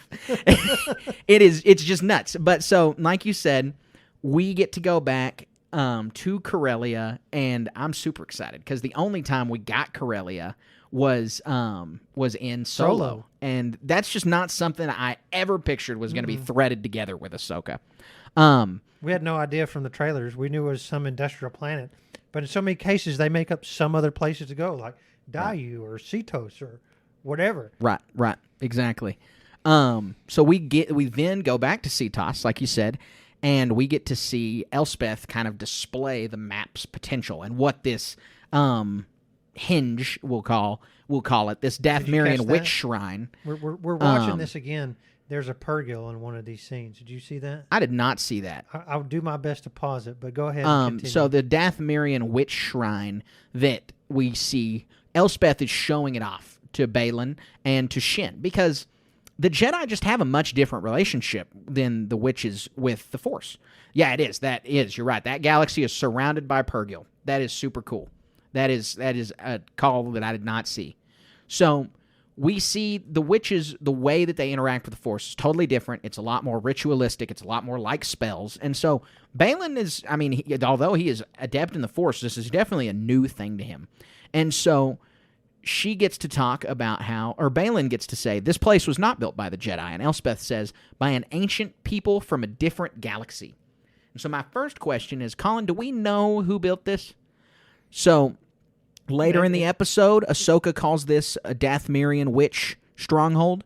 And so, not just Arcana, but she also says Cetos is an old Dathmerian world. And so, I'm going to throw out the three big names that I think could have built this. We have the witches themselves, Dathmerian witches. They come from this other galaxy. This would line up with some of those old rumors we heard 2 years ago. The other option, just saying other galaxy, you immediately have to mention the Yuzan Vong from the expanded universe. They were a threat in a long series of books, and they were from another galaxy. And so if you're talking about another galaxy, that's immediately where a lot of people's mind will jump. And then I'll say the Zepho, only because the ancient civilization line. But do you feel like it's any of those three, or do you feel like it could be something totally different? The whole Purgil thing, it's in a couple of scenes. It's almost in a blink if you miss it. But it has to do with the Force, and so in the galaxy thing that we're shown here, the Purgil are surrounding this and like a barrier. And so are the Purgil from here? Are they like ferry? Do they ferry things from here to there? And they could be just inter or transgalactic travelers or ferrymen or something like that. And so, we saw Purgil in the first episode of Mandalorian Season 3. They existed in hyperspace, and Grogu was able to sense them. So I think, I think the Yuzan Vong is a stretch. I think the sisters would be able, they seem like, all these Force users most Force users have special relationships with animals. It seems like something that a studious Night Sister could easily tap into, some Purgil intragalactic transportation network. And so that's where my money is what it's going to be. Yeah, I think the witch thing is probably the right answer also. I'd definitely lean towards that. And I have more to say on it later when another scene is revealed. So we then have Balin's skull mention the pathway to Peridia. And so first, Peridia sounds a lot like paradise. But he says this is an ancient tale that kids used to tell at the Jedi Temple, and then it was fake. But that, there's tales of another galaxy that you can travel to from their galaxy, and that it's just been around in ancient Force lore. So we know that obviously there's truth to legends, that this actually happens and this is a real thing. And so it has a history with more than just the witches. It has a history with other Force users. And so this is really, really going to play into a lot more aspects of the history of different Force users in the galaxy. Yeah. I can't wait to see how this plays out. It's really cool. In just a little bit, Balin will also say that he feels the path forward is clouded. And so there are multiple times in this episode where Balin is using clairvoyance. I mean, he's predicting the future. He's looking into the future like Yoda would or like Sidious would. But Balin obviously has a gift for this. Like, he has a gift for looking into the future. And I wouldn't be surprised if that's how he survived Order 66, was he saw it coming, a couple days before it happened or whatever. I really want to expound on that. go ahead. So this is a scene that's really pertinent to what motivates our antagonist. Shin Hati's asking Baylan Skoll, what does Thrawn mean? She doesn't know who Thrawn is. Mm-hmm. It's obvious. And she asks him, what does Thrawn returning mean? And Baylan says, for some war. And he looks up to the sky, for others, a new beginning. And so he's saying that about himself. Right. And she says, and for us. And he looks back, he's still looking at the sky and he says, power like you have never imagined, right? And so this is my prediction, that just as so many other Imperial or pre-Imperial generals were assigned to Jedi, Baylan Skoll was the Jedi assigned to work alongside Thrawn.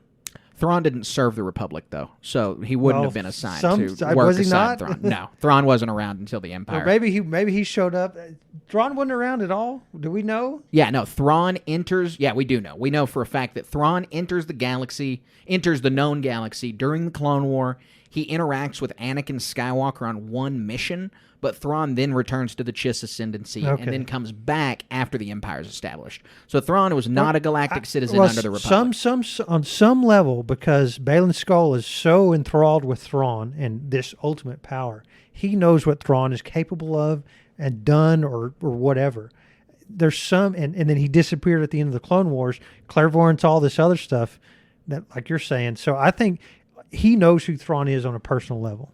So I'll push back on that. I don't think he knows Thrawn on a personal level. I don't think he knows Thrawn at all. I think he knows of Thrawn, and he knows how much potential there is surrounding Thrawn coming from this extragalactic place. And what I think the power he's alluding to is he obviously, through multiple different lines, has a respect and a reverence for the Jedi Order as it existed. He no longer considers himself a Jedi, but he talks about how much of a shame it is that there are so few of them in many different lines. And so I think this ties into Thrawn's base as a character, as Thrawn's a scientific, analytic mind. And in every one of his stories, Timothy Zahn has said this, is that his foil is the Force, is that he doesn't get the Force, is that he doesn't understand the Force, is that blah, blah, blah. And so I think that Baylan is going to try and possibly get close to succeeding in making an alliance with Thrawn to become Thrawn's Jedi Order, to reestablish the Jedi Order and to work alongside Thrawn's empire as this new Imperial Jedi Order under the leadership of Baylan. And that would be the new beginning. That's a good idea. Exactly. That's what the new beginning line came to my mind, is where I think that that's headed. Because in the same scene, we see Elspeth talking about how Thrawn is calling to her. There's like whispers in her ear. I would say, one, that is really weird because Thrawn is not Force sensitive. How is he calling to her? So we either, if it is Thrawn, we're going to learn something real weird about how he possibly could be calling to her from this other galaxy. Or, much different guess, is that someone is holding Thrawn captive or something like that in this new galaxy, and they are communicating with Elspeth. Right. And perhaps we're gonna see people have to join forces to stop this extragalactic threat outside of Thrawn's control. Maybe. I just don't think that the whispers in her ear that sound really mystical, sinister, and Night Sistery are going to line up with Thrawn's, not Force-sensitive, analytical mind as a character. And so they're going to have to explain that communing somehow. Right. And I'll say that in this scene that we move on to next, where Ahsoka is flying down into Corellia, this is the Kiner soundtrack, on full effect. The soundtrack right here, the way the music swells over Corellia, feels the most Star Wars of any of the music in the show, and it fits perfectly. It's this wide, big piece that's showing the grandeur of a new Star Wars planet, of a planet that we only saw in Solo. And so as she's flying in, as she's coming in, the music swells, and it's just a delivery that we get many times in Star Wars, and it just doesn't grow old. And so the music sounds perfect in this scene specifically. It really does. And this Landon looking to see in Corellia, it's not some citywide planet. It's built on the ocean still. Right. I guess it's heading that way, but it's still really fascinating to see. Yeah, absolutely. And then we get to see Chopper and the I like Phantom Chopper. too. I was the super Phantom. happy that we got to see the Phantom Phantom too. too. Yep. It looks good, the old sheathipede. It's cool. I mean, and we haven't seen the ghost at all yet. No. It wasn't in the background in the first episode, and so they're really saving the ghost as a big reveal. They really are. It's going to be the same as the Falcon reveal in Solo. It'll be the same kind. They're going to swell the music, and we're just going to get to look at the ghost for a couple seconds. Yeah, maybe Zeb will be involved at that point, and that'll just be the icing on the cake. Yeah, that he just walks down the ramp. That would be perfect. That would be really good. So the thing that I caught with my real crazy Star Wars nerd brain clicked in this scene where Hera and Ahsoka are talking to this plant administrator. And I'll say that this is definitely how the character's always been represented. This is the first time I've ever noticed it, is that Hera says she's a general. Absolutely true. She's wearing the 5 pips that a general normally would, but her pips are red. And red means part of the Rebel Alliance and now the New Republic Army. Blue means the Navy. Why is Hera, this crack pilot, captain of these starships, pilots the Starhawk, is in charge of whatever that mission is in squadrons where she's building that giant weapon? Why is she a member of the Army? I just want to point this out. If you know the answer to that, please DM us on Instagram, DM us on Twitter, send us the answer. We will read your answer aloud in the next episode if you can give us a compelling reason or just a source on why Hera is a member of the Galactic Alliance's army and not their navy. Yeah, that's strange. Right? I thought it was weird. I've never noticed it until right now, but I finally noticed it. So we then have Hera and Ahsoka going through this plant, and they're quizzing the guy about having Imperials work at the plant and if they're truly loyal, yada, yada, yada. The guy has a totally normal answer in that we just couldn't run this plant without these people. They are the people who work here. And so it's a satisfying answer. And everybody's eyeing them, though. Yeah, there's definitely time. the dialogue, everything happening in the background is all illusion. I mean, it's very clear that this isn't even going to be saved until the next episode for this to go south. Yep. It's just setting it up. And so the way more interesting dialogue here is between Hera and Ahsoka in the undertones that only Rebels fans are going to be able to pick up on. Because Hera says, talking to Ahsoka about when a Jedi Padawan is ready and when they know that it's time for the master and apprentice relationship. And Hera says, when do you know they're ready? And Ahsoka responds with, you just do, so do they. And Hera is totally thinking of Kanan and Ezra in this moment. Right. Like, again, they have not even been indirect. Well, Ezra's been explicitly mentioned. Kanan hasn't even been indirectly mentioned in this. But her asking these questions is, how did Kanan know Ezra was ready? How did Ezra know that he was ready? What was the start of their master-Padawan relationship? And, no matter how close you get to a Jedi, Hera and Kanan were as close as you can get. And she still fully doesn't understand the Jedi Order because you're not going to understand it unless you're literally steeped in it. And so she still has questions to this day about the Jedi because they're weird. They're weirdos for the galaxy. Right. Like, no Space matter wizards. what, it's like, most people are never going to encounter one, even when there were 10,000 of them. Most people were never going to meet one. And so they're weird. And if you're a regular person, you want to understand way more about how their whole, for lack of a better word, society works. And so then we cut back to the medbay scenes where Sabine is getting to talk with Hu Yang. We see their rapport together, and then we learn very important information. Hu Yang says, I've known many Padawans over the years. Hu Yang has known every Padawan. Yeah. Yep. And he says, and your aptitude in the Force would fall short of them all. That is like millions of people. He has known millions of Jedi, maybe billions of Jedi, and he is saying she is the least Force-sensitive Jedi he has ever met, which to me is essentially confirmation that Sabine is not Force-sensitive. Or is maybe shut it off or blocked it off or is so, in so many instances we see they have to pass some sort of test or trial, if not physically, mentally, to really be like, oh yeah, this is something worth pursuing. And she's not. He says, she's like, I don't have Ahsoka to train me. He's like, that's a poor excuse. Right. Well, and they talk so many times that unless you're extremely powerful in the Force, and this is mostly EU, but unless you're extremely powerful, it may be all EU, actually. I don't know if this has been canonized, but in the EU, I can confirm that they talk about as you age, if you have not been honing your Force sensitivity, or if you have not been, working your Force sensitivity, then you start to lose it, or it starts to be less and less active. You hit a barrier. You're not going to develop past a certain point. But no, it's not just you're not going to develop, that you literally start to lose the connection, is how it works in the EU. Midichlorians say, peace out. And Sabine is 30 in this. Like, she is 30 years old by this time, right. Roughly. We don't know literally because we don't know what year this takes place, but she is around 30. So she is, she's a year, or she's 1.5 times the age of Luke Skywalker when he began, and he is certainly more Force sensitive than she is. And if that was too old for Yoda to train, then Ahsoka leaning into Sabine's training is, one, very clearly Ahsoka's not doing everything by the way the Jedi Order would. She never would train Sabine in the first place. And again, I think this just reinforces, I don't think Sabine's Force sensitive. I think she has the same amount of Force sensitivity that Han Solo and Lando and Mando do. Basically none. Everybody's got some midichlorians. Everybody's got a connection to the Force, because even bacteria have a connection to the Force. But for all intents and purposes, I would guess that Sabine is not Force sensitive. Yep, I agree with that wholeheartedly. So we go back to Corellia. We see Hera interacting with this plant administrator. He is clearly hiding something from her about ships that are being constructed that are just too large to be New Republic ships.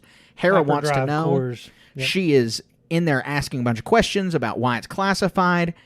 And this is where I'll say we get the bad dialogue on full display. Because in this argument, he says, the plant administrator tells Hera, I don't know if you have the clearance to unlock this. And she just says, "Wanna bet?" And it's just like, that's not a good line, Dave. Like, I'm sorry. That is totally appropriate for Rebels, the show that aired on Disney XD. But that's a line that I would really have liked to see elevated, that maybe a writer's room would have lent a little bit more creative spin on a line like that. But this is not the only time that we get some lines that I thought would be way more at home in a kid's show. Right. And again, I'm not saying that this is that big of a deal, because it really isn't, for a couple reasons. It's moments. It's a few lines, exactly. It's not every line. Most lines are fine and sound just like Star Wars. And then, to that point, has any piece of Star Wars other than Andor ever been lauded for its dialogue? No. George Lucas is not good at writing dialogue. Right. I think he's an amazing creator. The guy made Star Wars. He's a genius. He's not the best dialogue writer in anything he's ever made. And that's, maybe Dave isn't either, and that's okay. Star Wars does not have a long dialogue tradition. If you're watching it for the beautiful writing, then you need to just watch something else. And so it's just my little nitpick. I said low point, and I had to mention it. Wanna Bet was probably the most egregious example from the last 2 episodes. Nobody bats 1,000. Yeah, exactly. Nobody bats 1,000. Oh, I love these next scenes. This is where the Hera really comes in, and her with Chopper helping her out. Mm-hmm. Her interactions with Chopper, we'd said earlier that her interactions with Kanan expose her the most and give us the most introduction to her. And that's, I think, still true. But like you said, the scenes with Chopper are her highlights for this show so far. I mean, it really does show us the Hera Syndulla that we remember. The other thing, I really love all these lightsaber fights. Ahsoka is fighting the Inquisitor, Marok or something. Merrick. Merrick. And, Merrick. I think it might be Marok, actually. But and there's any criticism, I wish they didn't show so much in the trailer. We've already seen most of this fight in the trailer, and when you have a somewhat complete picture, you're able to predict too much that's going on, and it robs some of the joy out of it. But that's only part of the picture of these scenes, and that's the fight on the ground. It looks, when Hera looks out and sees them fighting on the ground, that's a really cool shot. Right, it's a great shot. That a lot. It's a very good shot. And then the dialogue between Chopper and Hera here. She's like, "No, he can't shoot it down. It'd fall in a city." The war crime droid. Yeah, doesn't care. I think it's super cool. I'm sure Dave is still voicing Chopper, which is just neat because he sounds the exact same. Yeah. The scene So I'll say, I was complaining about the Shin and Sabine lightsaber fight, and it looks bad. It looks crappy. It's one of the worst lightsaber fights maybe in all of Star Wars, insofar as visually. I will say that this lightsaber fight, the white lightsaber and the red lightsaber, they look perfect, honestly. This lightsaber fight looks much better than theirs. Especially how it ends. Oh, my God. I don't know what it is about. Well, and you're right. The choreography is awesome because fighting around that HK droid like that, super cool. I'm a big fan of the whole fight, but just visually with the CGI, for some reason, the white and the red lightsaber land and look good, and the orangish red and the green saber did not. And right. I'm hoping that maybe it was just that scene. Maybe they just the editing bay did not do all they could on that scene, because this just looks crisp to me, but the other one didn't. And so that's something that was worth bringing up.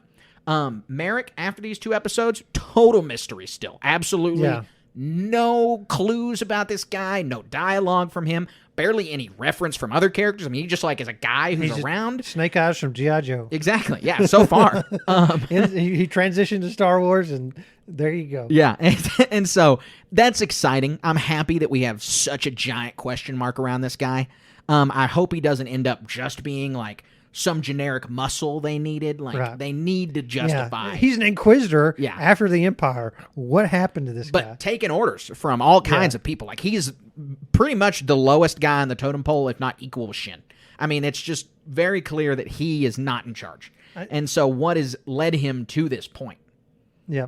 And again, I love how this scene ends with the shuttle firing at Ahsoka, running, and she just casually sidesteps that flinging saber, spinning saber, and goes back to Merrick. It's really cool. Yeah, I agree. The fight is cut throughout with the Hera and Chopper moments, and it's really good because the Hera and Chopper moments feel very Rebels, feels very Chopper, and it's good comedy, but it's also good tension.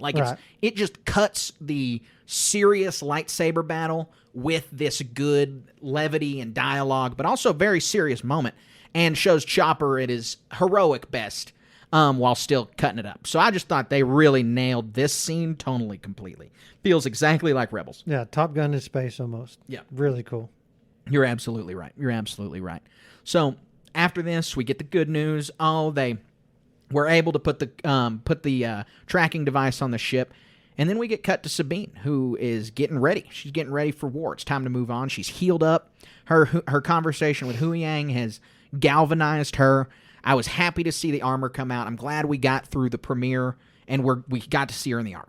So that cool was to important see to another me. Mandalorian who's not just the rank and file or this and that. Basic slate gray. This is Sabine. This is not a casual character. Right. We have so much history, and she's back. Somebody was saying that the knife that she used to cut her hair off was the same one that Kanan used to cut his hair off. I would bet so, because she spends so much time looking at it. She lingers on the blade. She looks at it, moves it around. They spend time on it.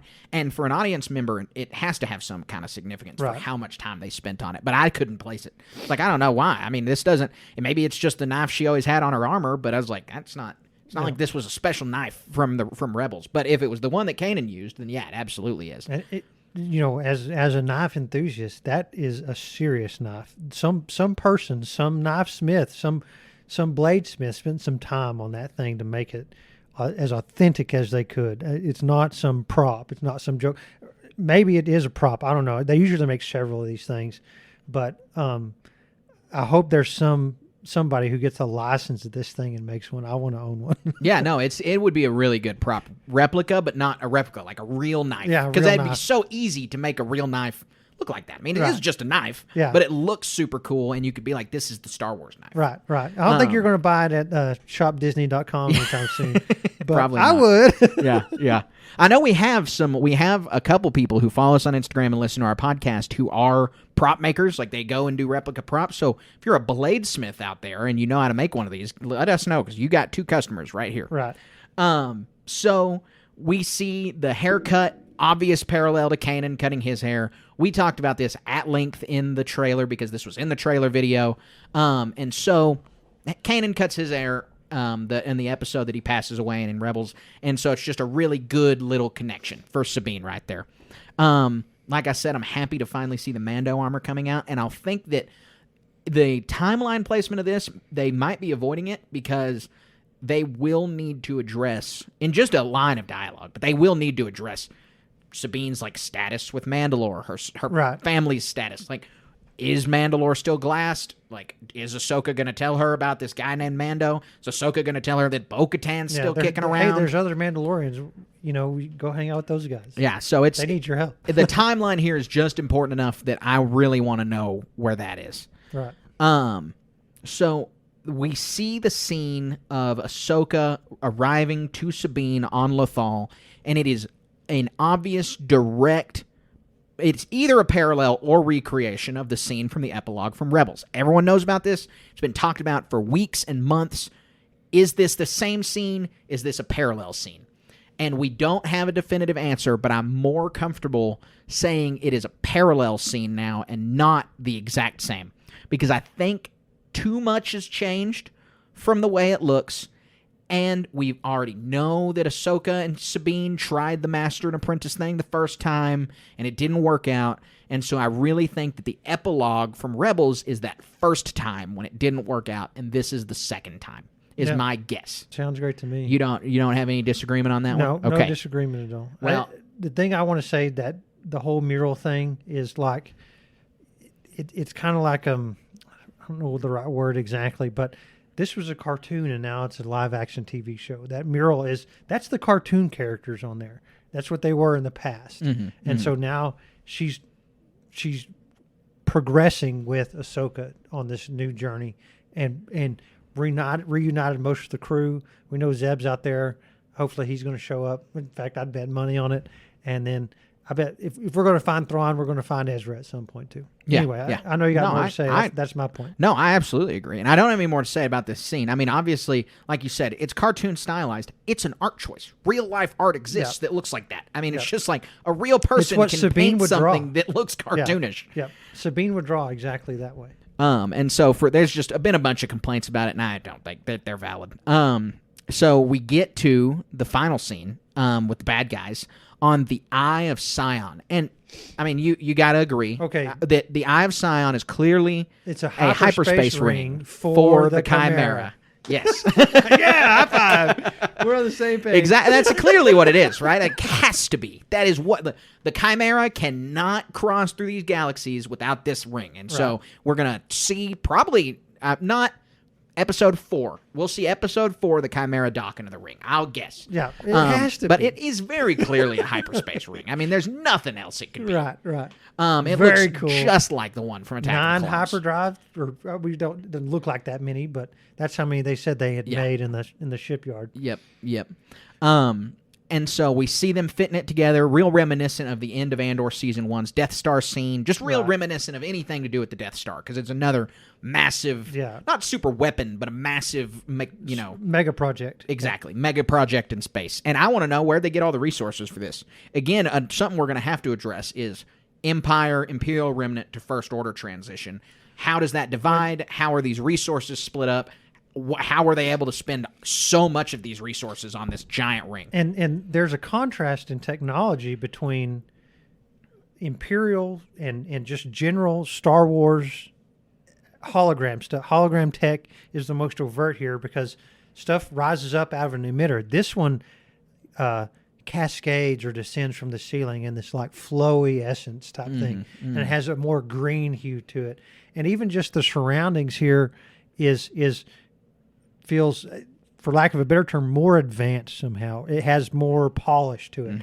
And so it's not brutalist Imperial style at all. This is something wholly unique. And it feels more Thrawn. I mean, Thrawn's got the gold epaulets on his uniform. He's got the white uniform. This is a completely gold room. We see Thrawn in this room in the trailer.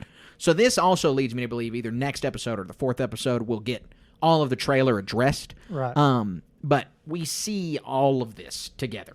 And so this technology does look really advanced, and I'll say that the holo projector looks very similar to the tech we see in Snoke's throne room in The Last Jedi, where he forces Rey to watch the ships being destroyed. It kind of materializes out of nothing. And so maybe this is like a advancement in technology that the First Order's made, or that is some other form of Which we know they technology do, that they've hyperspace tracking and all the other stuff that exactly was alluded to in Rogue One. Exactly. So this could just be some development. This could be some of the first iterations of that technology. Elspeth tells Baylan that he's going to have to kill Ahsoka, and Baylan's response gives us a huge glimpse into his character, because he says, to kill her will be a shame. There are so few Jedi left. And so Baylan has clearly got some thoughts and opinions about the Order, about the Jedi, and there's something about him that is unique. And I don't want to say he's not wholly evil, because he's very clearly a bad guy. He's committed wanton murder, but he's got some kind of moral consciousness, not a problem with the Jedi that Palpatine or any of the Sith would have lodged. Yep. He's got some kind of respect here. Hit the points exactly, and she notes to Elspeth that Ahsoka's coming. Mm-hmm, mm-hmm. So yeah. He uses a clairvoyance thing again. Yeah, and of course we see in clips from the other trailers that there's going to be somewhat of a showdown on Cetos. Yes. Yeah, that's what. Yeah, we've got plenty of trailer left. This didn't give us all the trailer in the first 2 episodes, but pretty much every other scene clearly happens on Cetos. Yeah. So I think we're going to wrap up. 95% of the trailers will be done by next episode. Right. This is a very natural transition into our next segment on what we think about the rest of these trailers, because we're going to now hop into the Always in Motion segment. Difficult to see. Always in motion is the future. All right, Colin, so our Always in Motion segment for our new listeners is where we predict what's going to happen in the next episode and at the series as a whole. So you just talked about how a lot of the trailers are pointing to Cetos as a bunch of conflict happening on Cetos. And so what do you predict we're going to see out of these trailers, and what else are we going to see in the next episode and through the rest of the season? So many things, and I think the crux of it is there's going to be a translation to the other galaxy. And I think the question I want answered most out of that interaction is, does Ahsoka go along with him? Is she a prisoner along with Sabine and Hera? Or are they left behind and somehow get there on their own? And then, because we know Thrawn's going to be in this, and he comes back, and the Chimera and all this stuff. And a wider prediction, these are all setup episodes for the movie and some sort of ending confrontation that is with Thrawn as the big bad. But more specifically, I think Marok is a red shirt, and he's going to bite it on this other planet. Because whoa, you're predicting Merrick dead, total red herring, guy is not interesting, and they just kill him off as your prediction? Well, yeah, and I understand that's a bold one. We all want to know what this guy's stuff is, and so it makes kind of sense. I'm going down a limb. This dude's just another Glupshido. Okay. That's all he is. He's a really cool one. But he's going to be dispatched by Ahsoka pretty easily at this point. She's going to know what the real threat is. It's going to be some sort of Merrick, because this is what the trial that all heroes face. They face a gauntlet, and then they face the final boss, right? Mm-hmm. So Sabine and Shin Hati are going to be off doing their own thing, and that's going to be what galvanizes Sabine even further. Because she's got her Mando armor now. We're going to get scenes where she's deflecting lightsaber attacks with her gauntlets and whatnot. And it's going to be Shin Hati on the back foot. And she's not going to die, obviously. There's going to be a further reconciliation of these antagonists. But Ahsoka will face off against Merrick, kill him, and she'll be able... That's what allows... if it were Ahsoka at her full power, it would be a really fun confrontation between Baylan and Ahsoka. But she's going to be not at 100% after she defeats Merrick, and would allow Baylan Skoll to thwart her advances and the Eye of Sauron to progress as it does. Mm-hmm. So I think I agree somewhat with your Merrick prediction in that next episode we're going to learn a lot about Baylan, but I think we're going to learn more about Merrick, because I think, like you said, they're going to have their fight on Cetos like we've seen in the trailers. So, like you said, Sabine has to fight Shin Hati. Sabine's put on the armor, and Sabine is leveling the playing field with Shin Hati. We saw this in Rebels, that the reason the Mandalorians have their arsenal is to level the playing field against Force users. And so that's what Sabine is going to do, is level the playing field in that fight. Then we know that Ahsoka has to fight Baylan on Cetos, and she has to fight Merrick on Cetos. And so, like you said, Merrick's the build-up to Baylan. So I think in that Ahsoka fight, we learn a bunch about Merrick. He is dispatched, but not killed. I do think he will be killed before the season finale. It's just you got a lot of bad guys. We got to get the good guys some kind of win. Killing Merrick will be that win. And so then we're going to have the majority of the trailers cleaned up in the next episode, like we normally do in a Star Wars show. Almost the trailers are usually just the first couple episodes. Baylan's Anakin monologue will specifically be in next episode, is a prediction of mine, that when they meet at the shrine, at the witch shrine, that's where he delivers that monologue. And then finally, Ahsoka and the crew stow away somehow in the Eye of Sion. That's what they do. Like, that's what they somehow stow away on the Eye of Sion. Because there's no possible way they can get to the other galaxy without the Eye of Sion, as far as I understand, unless it's Purgil. Right. And that might be what it is, actually. The Eye of Sion probably gets away, and then we see those scenes where they are fighting around Purgil being pursued. So Elspeth jumps to the new galaxy, maybe not by herself, but not with Baylan and Shin. And Ahsoka and Hera have to find the alternative way there through the Purgil that we see. That while piloting and traveling in the Ghost. Yes, with Jason Syndulla. So that's my predictions for the next episode. Hey, that's good. I want to make a cynical prediction. So similar to Mandalorian Season 3, we had the episodes with the doctor. What was his name? Dr. Pershing. Dr. Pershing in an hour. We could spend like an hour. We could have some character development episodes, and then we, by Season 4, what we've seen in the trailer with this confrontation on Cetos is like, I mean, because there is a lot. Who's Merrick? Where'd Baylan and his apprentice come from? Mm-hmm, mm-hmm. What's the beef between Ahsoka and Sabine? Where is Jason? Right. You know, anything about Elspeth's past? Right. I mean, we got so many questions. That's cynical. I hope that doesn't happen. I would be. Could be. I'd be floored if it happened. I'd be just so surprised. I don't know because it already surprised me in Mando, but it made a little bit of sense, and we were on Season 3 of the show. But I would be floored if we got something like that. That'd be crazy. All right, Colin. Well, that wraps up Always in Motion, and so now we get to hop into our patron-powered segment. This is put on by our Jedi Knight tiers and above. You get to ask Colin and I a question. It can have to do with Lucasfilm, Star Wars, anything you want, and we'll answer it right here. And so let's hop right into how the Force works.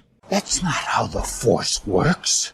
All right, Colin, today's question comes from our patron Tristan Franks, and he asks us a pretty interesting question. I'm ready to hear your answer on this. It's, you're a Jedi being hunted by Palpatine at the height of his power in 1 BBY. You have had prep time since Order 66 began, but now he's learned of your existence. How do you stay alive?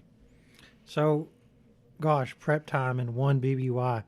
So you've 18 years. You've had 18 years to prep for this. Yeah. So I mean, and I know he's coming after me. Like, yeah. I mean, you've known generally that the Empire is a threat to you. Yeah, right. I would say that. Yes.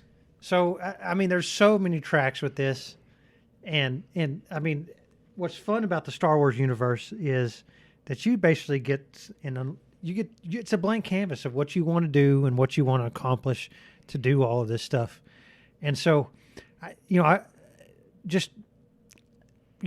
thought about this a little bit before the show, and I want to do a bunch of stuff.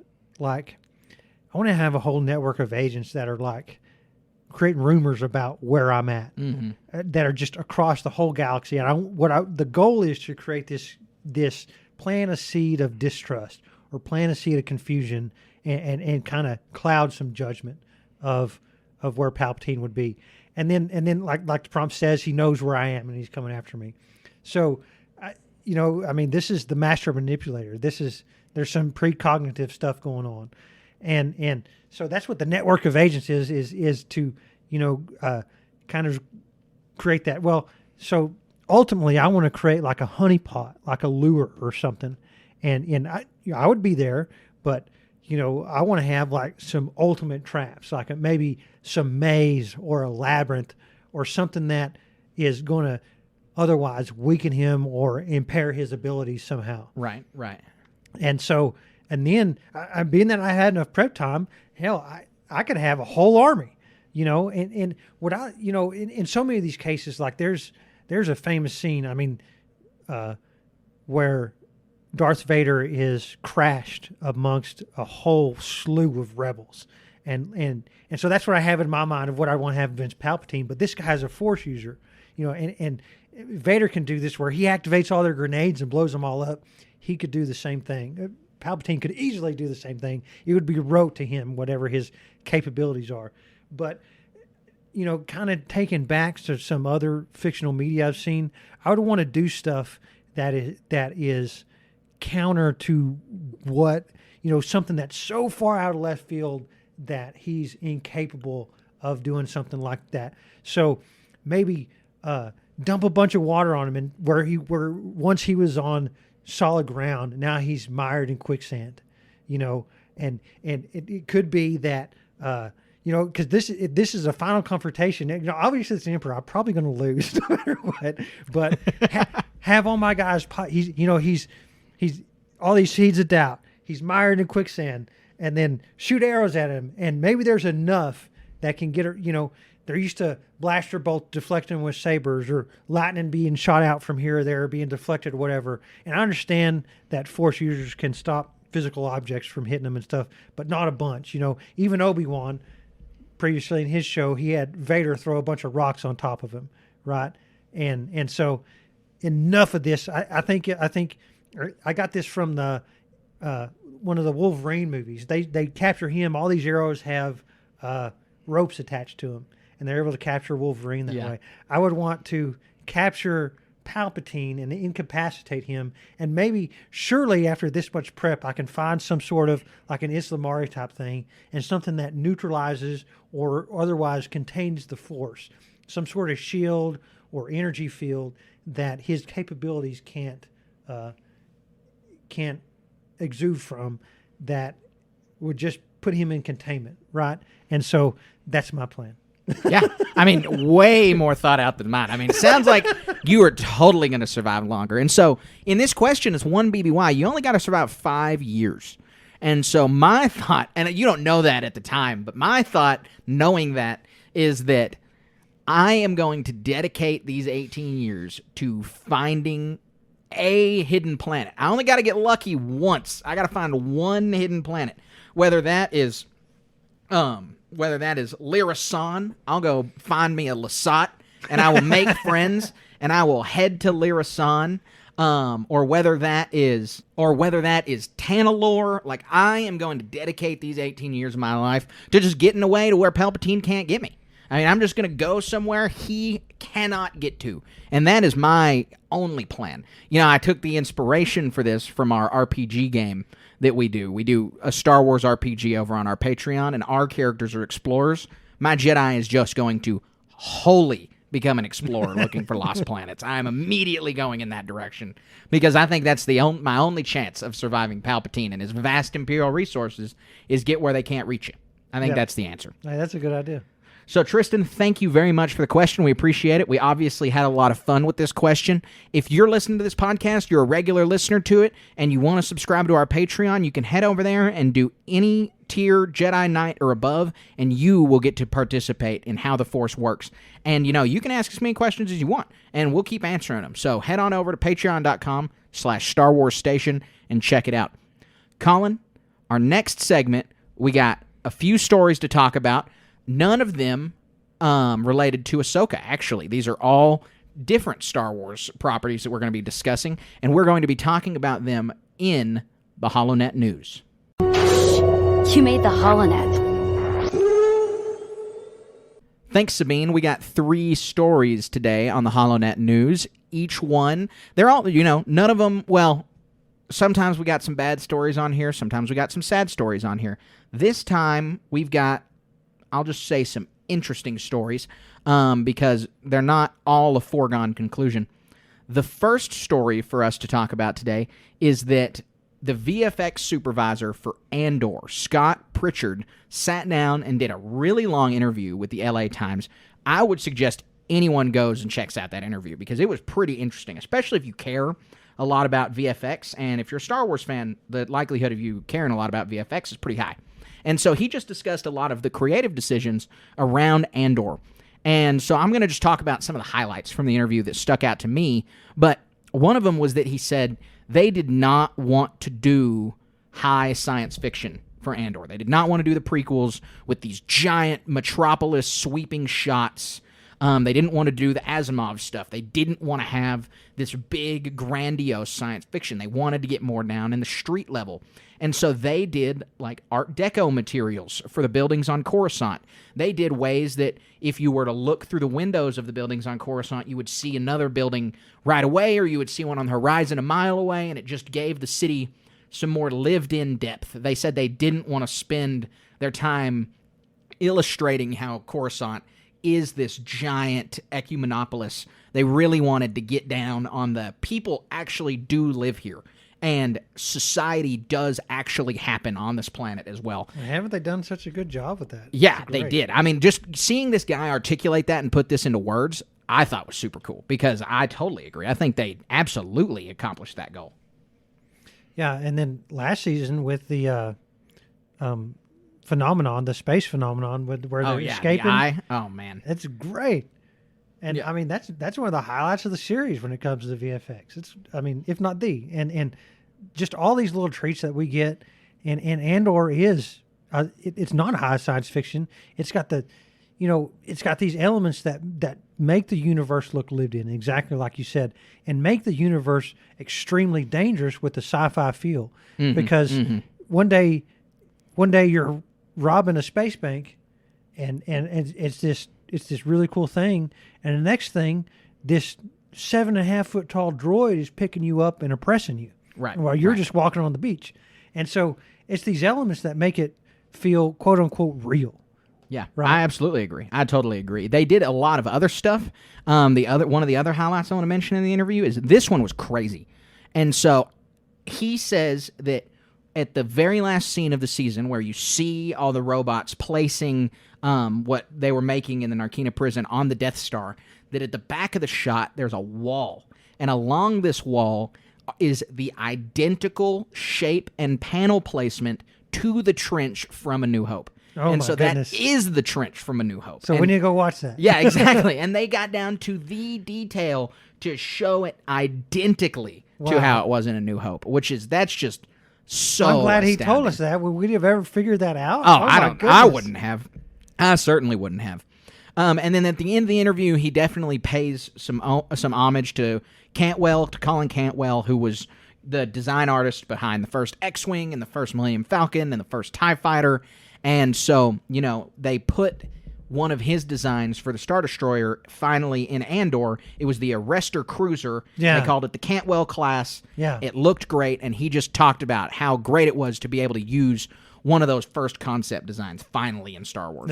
In those scenes where that cruiser appeared, amazing. And I cannot wait for... this is what they did for season 1, and now they get to do season 2, and they're going to do way more. It's going to be better. Mm-hmm. No, I absolutely agree. It's going to be super awesome. I cannot wait.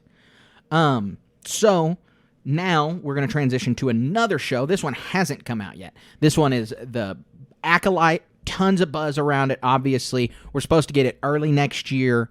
And the show's fight choreography, the stars were talking about the choreography and how it brings specifically more aliens, more Jedi, and less green screen. So I learned about this through Star Wars Newsnet, and it was discussed on the Dagobah Dispatch Entertainment Weekly's Star Wars themed podcast.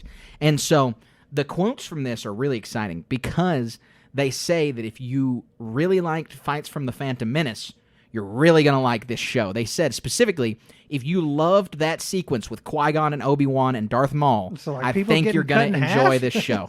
I don't know, man.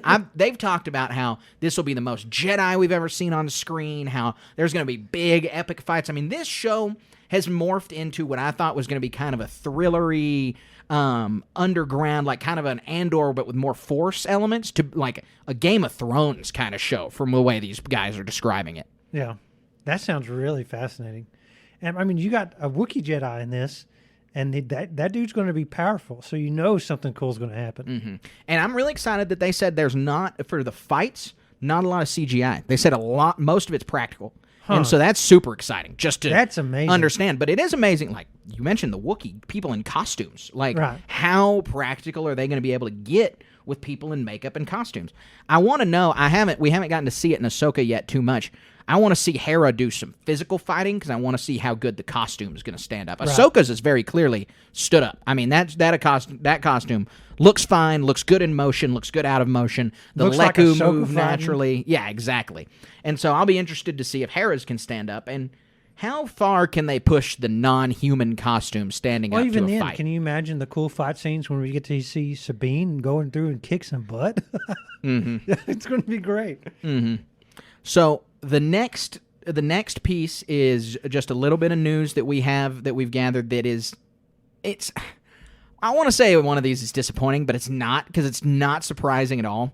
Star Wars Hunters, which is this mobile game that was planned for a release in 2021, has been released in some disparate countries around the globe. It's out in Italy. It's out in some other European you mentioned markets. It's not out here. Yeah, it's out in Asian markets, but it's not out here, and they have now delayed the release to 2024. This is the 6th delay that this game has gone under, and it exists. Like, people play it competitively online. I'm pretty sure you can watch it streamed. Like, it's just not in the United States or in, the UK or in some other countries, but it's in other. I mean, it's not random. They have a plan, and they debuted it in countries where mobile gaming is a much bigger thing, because, gaming on your phone is never really caught on in the U.S. In some countries, it is a huge part of their gaming culture, is gaming on your cell phone. And so they debuted it in those markets, but I don't know why the pushback, the continued delay, unless Yeah, it's that's just strange. super buggy. But it's also weird that it's delayed, or that it's out in other markets, and I still feel like there's not a whole lot of news. There are Star Wars fans in Italy. Like, we would know all about this game, I feel like, but we just don't. There's not a lot of info around it. It's just weird. That's super weird. And then the sad news, rumor, possible delay of Skeleton Crew until 2024. It was expected that we were going to... It's finished. Yeah, we haven't heard anything. And we haven't heard much, and so that's why the expected delay is that they just haven't been saying anything about it. But it was expected to come out, Christmas time, the holidays of this year. And so a delay to 24, I'm curious on why, because, again, I don't think, and I'm not up and up on union law, but I don't think that the strikes would affect this because it's already completely made. The only thing it may affect is the promotion of the show. Right. And I would think that if they have the product ready to roll, then they would They're still ready do it. to earn on it. Yeah, exactly. But maybe the only thing that I could think that this might be is that they are trying to stretch and stagger content a little bit more because they expect the strikes to drag on longer. Right. And because right. they want to fill gaps now. Yeah. So what we're looking at, even when these strikes in, and there's going to be a considerable amount of time before projects ramp back up. Mm-hmm. New projects are greenlit and started. And as it is, it's been a couple of years now. We've seen that whole array of Star Wars shows they were going to make and had in the pipeline. And all of that, whatever it was, is halted and not, along with the movies. Yeah. So we're going to have a major drought next year of Star Wars film and TV content. Yes, absolutely. I mean, from every aspect, news, it just won't exist. No, it's just, it's where our news section is going to be real sparse. It's going to be very interesting, but it's going to be interesting to see how this shapes It'll be up. the year of the video game or something, hopefully. Yeah, hopefully. So anyway, that wraps up our HoloNet news segment. That's the biggest Star Wars news of this week. Obviously, Ahsoka's premiere was the biggest news of this week for Star Wars, but We just covered that in a whole 2-hour Right, podcast. right. So you just heard that part, folks. And now we're going to move into our final segment. We are going to move into our Star Wars moment of the week. We would be honored if you would join us. All right, Colin. We are in our final section, the Star Wars moment of the week. And for those of you who are just now joining us for the brand new Ahsoka show, the Star Wars moment of the week is where Colin and I take a minute to talk about just something personal in our lives that was affected by Star Wars this week. I mean, we are engaging with Star Wars on nearly a daily basis. And so getting to talk about one of the unique Star Wars moments happening in our weekly lives is one of our favorite parts, and we hope that you enjoy it too. So Colin, what is your Star Wars moment of the week? So, Carter, this one's really exciting. One of our favorite things to do is review books. And we have developed relationships. You recall, it's Rise of the Red Blade is one of the most recent one we've done. We got advanced copies of that. And so we have also received an advanced copy of From a Certain Point of the upcoming From a Certain Point of View for Return of the Jedi. And you heard me talk about that in one of my more recent solo podcasts. And we are so thrilled. We've got it downloaded. We're in the midst of listening to it. It's going to be an amazing time. So stay tuned for that review. We're both digging deep into this one, and it's going to be so. These books are phenomenal, and getting able to review them for y'all is a real treat. So I hope you tune in for that. Yeah, absolutely. I'm going to echo that I love the THACPOV stuff. I mean, when it first came out for A New Hope and then the Empire Strikes Back one, it's some of my favorite Star Wars publishing ever. So I'm super excited for it, too. It's going to be great. I'm glad that was your moment of the week because I'm excited to share that with everybody. Yeah. And that book's supposed to come out next week, right? Or 29th. 29th, yeah. So 6 days from now. So we are going to be getting out our reviews as quickly as possible, but we are really, really excited to see everybody dig into it. So when it comes out and you start reading it, let us know what you think. Let us know what your favorite short stories are in that book. My Star Wars moment of the week is returning to this podcast. I've been gone for a month, as everybody has heard from the intro, and I am super, super excited to be back. I'm very excited to be back with Ahsoka. This podcast is just healthy for me. It's just a great way to spend my time. I enjoy doing it. It has been a hole in my life for the past month that I haven't been doing it, and between some personal and professional things going on, I wasn't able to do it. But now I'm back in the saddle, and I'm extremely excited to be back. This is just in general healthy for me to continue to do this, and I'm so glad that I get to hang out and talk about Star Wars, and that, crazily enough, people want to hear us talk about Star Wars, and they want to hear our opinions on it. So I'm very grateful to all of our listeners, and I'm excited to be back. Yeah, and I'm glad you're back, too. The insights you provide are extremely deep and phenomenal. I love hearing them. And about this Ahsoka show, the wealth of knowledge that you bring is unparalleled. I'm so glad we get to share this with everybody. Well, I appreciate it, and I'm super happy that we get to share with everybody, too. That's going to lead us to the end of the show today. Again, I'm super happy to be back. Guys, we are going to get everything going, back firing on full cylinders now that I'm back. Instagram's back, posting 3 times a day. Twitter's back, firing off some fresh, hot takes. You want to see the Instagram, it's starwars.station. You want to see the Twitter, it's SW_station.